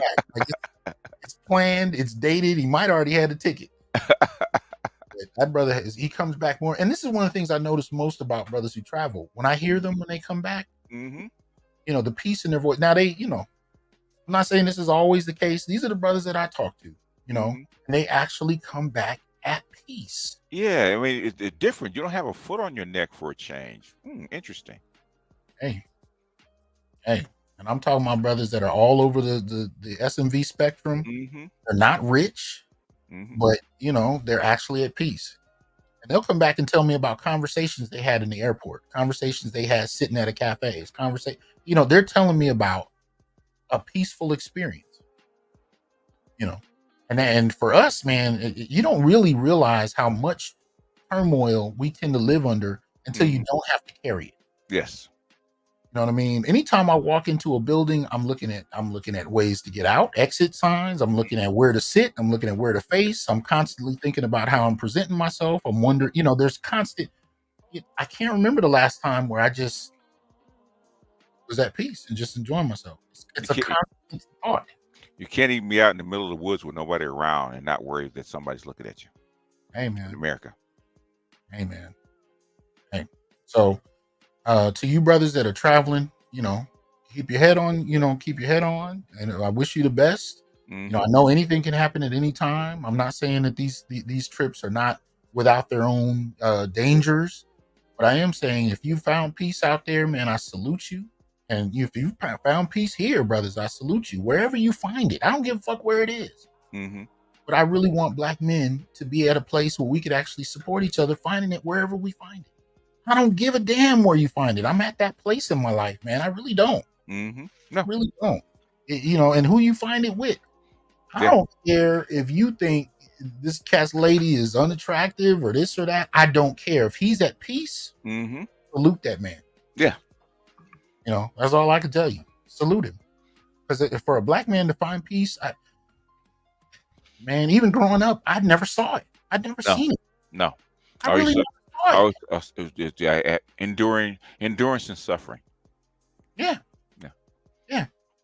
I never saw a Black man in peace growing up. I just hadn't.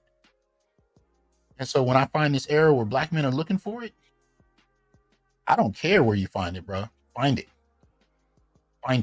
And I just want brothers to be more supportive of one another and give you, hey, this is where I found mine, Yeah.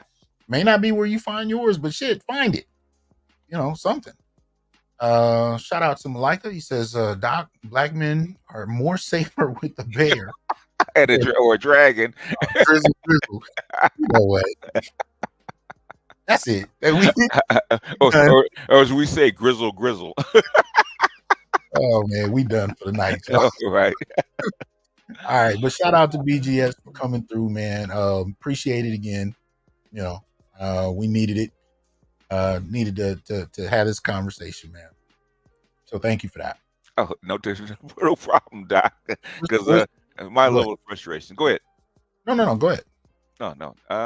Because I was actually pissed off about that segment, man. Because I actually went on like a 20-minute rant. I had to cut it short because I was actually going to start cussing these people out. So let me shut this thing off before I really get mad, because I expect more from them.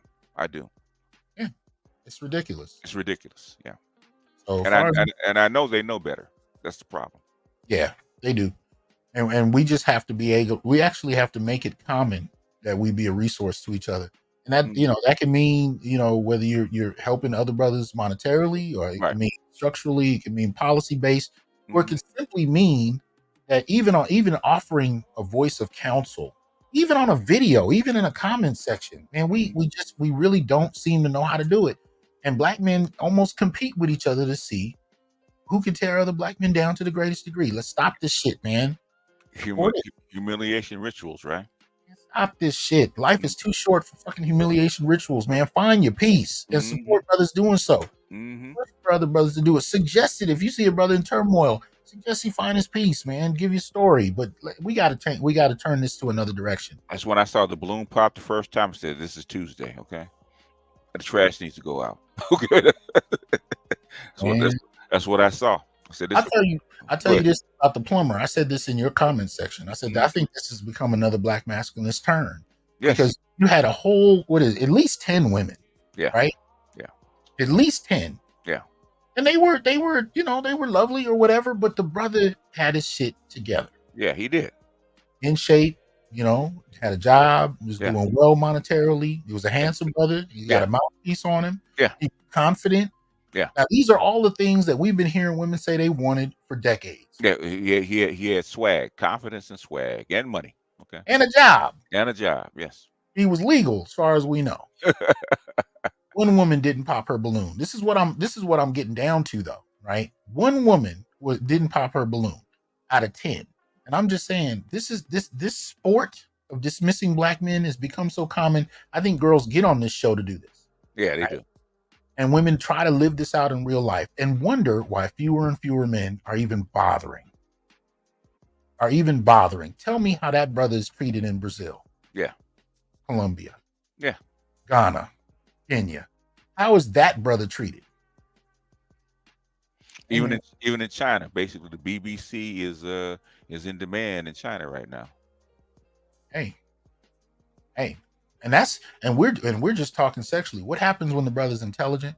What happens when the brother has something to say that's actually intriguing? Yeah. I mean, if you go back to Robert McCall and the Italian woman in Equalizer 3. Yeah. Robert was interesting to talk to. He wasn't just looking for sex. He was doing his thing. You sat down and had a conversation with him. He was intriguing. What happens when you got brothers like that are traveling the world? Yeah. And basically, black men don't know the value of their emotional labor that we have to do for black women. No, they don't. Most women don't experience that level of it from a man. Officer Charles says the problem was he was everything women claim they want, but the ultimate thing that made him unattractive to them was that he could not be controlled.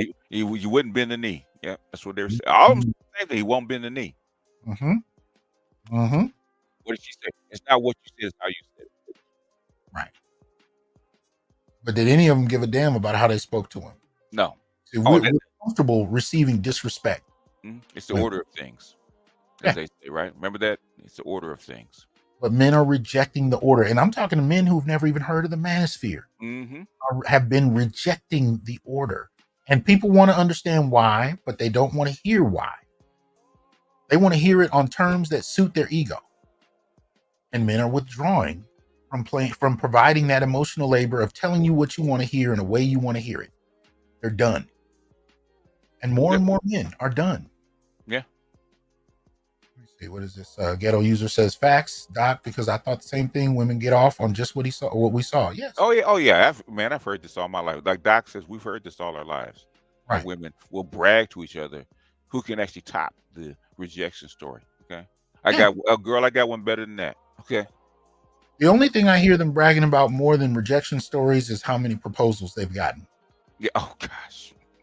And he still want me. Yeah. But implicit in the proposal story is that she said no.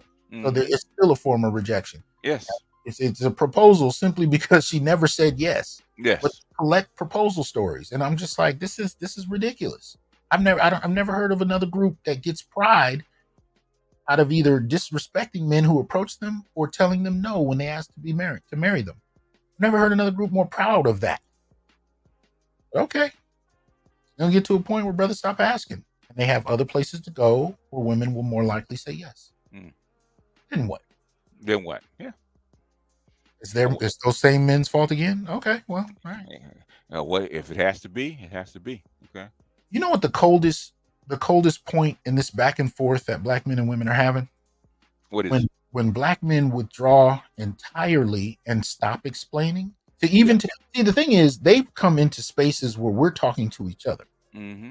And they've decided to inject themselves. There was a woman in the chat doing that earlier, injecting herself into this discussion to shame us, from this, black feminist standpoint. But here, at the end of the day, when black men, if black men talking to each other is fine. I have no issue with that. But when black men are just stop, really pursuing and engaging and really start to go elsewhere to find it, and there's no discussion about it at all. I mean, when you can no longer brag about how many proposals you got because black men stop proposing, that's when you hit a point of no return. And between you and Black Uru, y'all tell me if we already crossed it.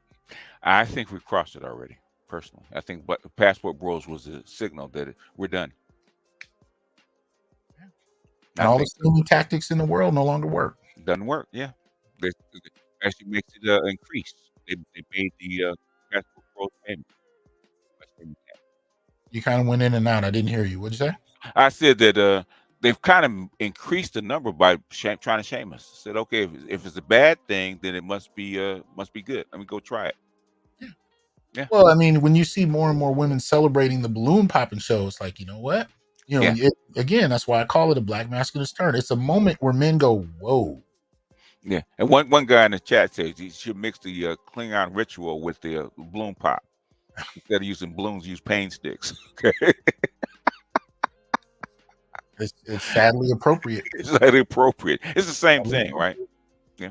But I think another part of this discussion too, and this happens when you get the Jared Ball panels, when you're talking to brothers who have been married and have been out of, and I say this a lot to a lot of my academic colleagues. Yeah.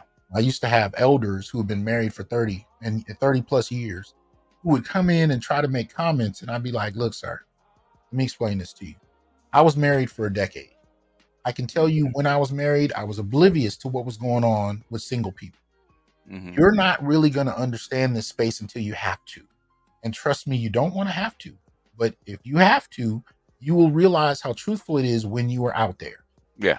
That really, if you stay here long enough, you're going to find out your marriage 9 times out of 10 isn't what you portray it as. You've convinced yourself often, not always, but you've often convinced yourself that it's something else to survive it.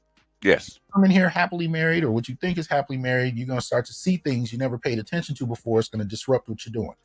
But if you've been divorced, especially in a difficult divorce, you've gotten out here and you started dating women. The last time you dated was the 1990s or 70s or 80s, whatever. It's a different environment. Start to understand these brothers more and more, and that's the reality of it. A lot of it comes down to actually having to live what these brothers are talking about. And if you're not living it, you're not going to understand it. Yeah. But if you have to live it, you will come to understand how real it is. And you'll start to understand why brothers are doing what they're doing. But even if you consider yourself happily married, stay over here long enough, you're going to find out. Yeah, they dated when it was simple math. Now it's integral calculus now. But I used to have men who considered themselves happily married, right? Right. They say, I started listening to your show and I really like it. And I showed my wife. And every time I showed her, we started arguing.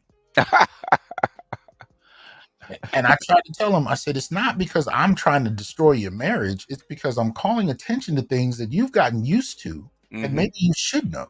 And now you're challenging what she's comfortable with because you're raising questions about what you used to accept. Maybe you should have never accepted, but you didn't know any better. So now that you're asking the question, it's a fight. Yeah. What's that red pill in your hand and why are you trying to take it? Yeah.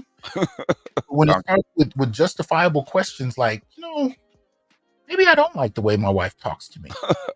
Oh boy. And now what? Because that becomes a problem. Oh yes. Pretty quick. maybe I don't like the fact that she expects me to, I'm not, I won't even go into it because that's been some shit.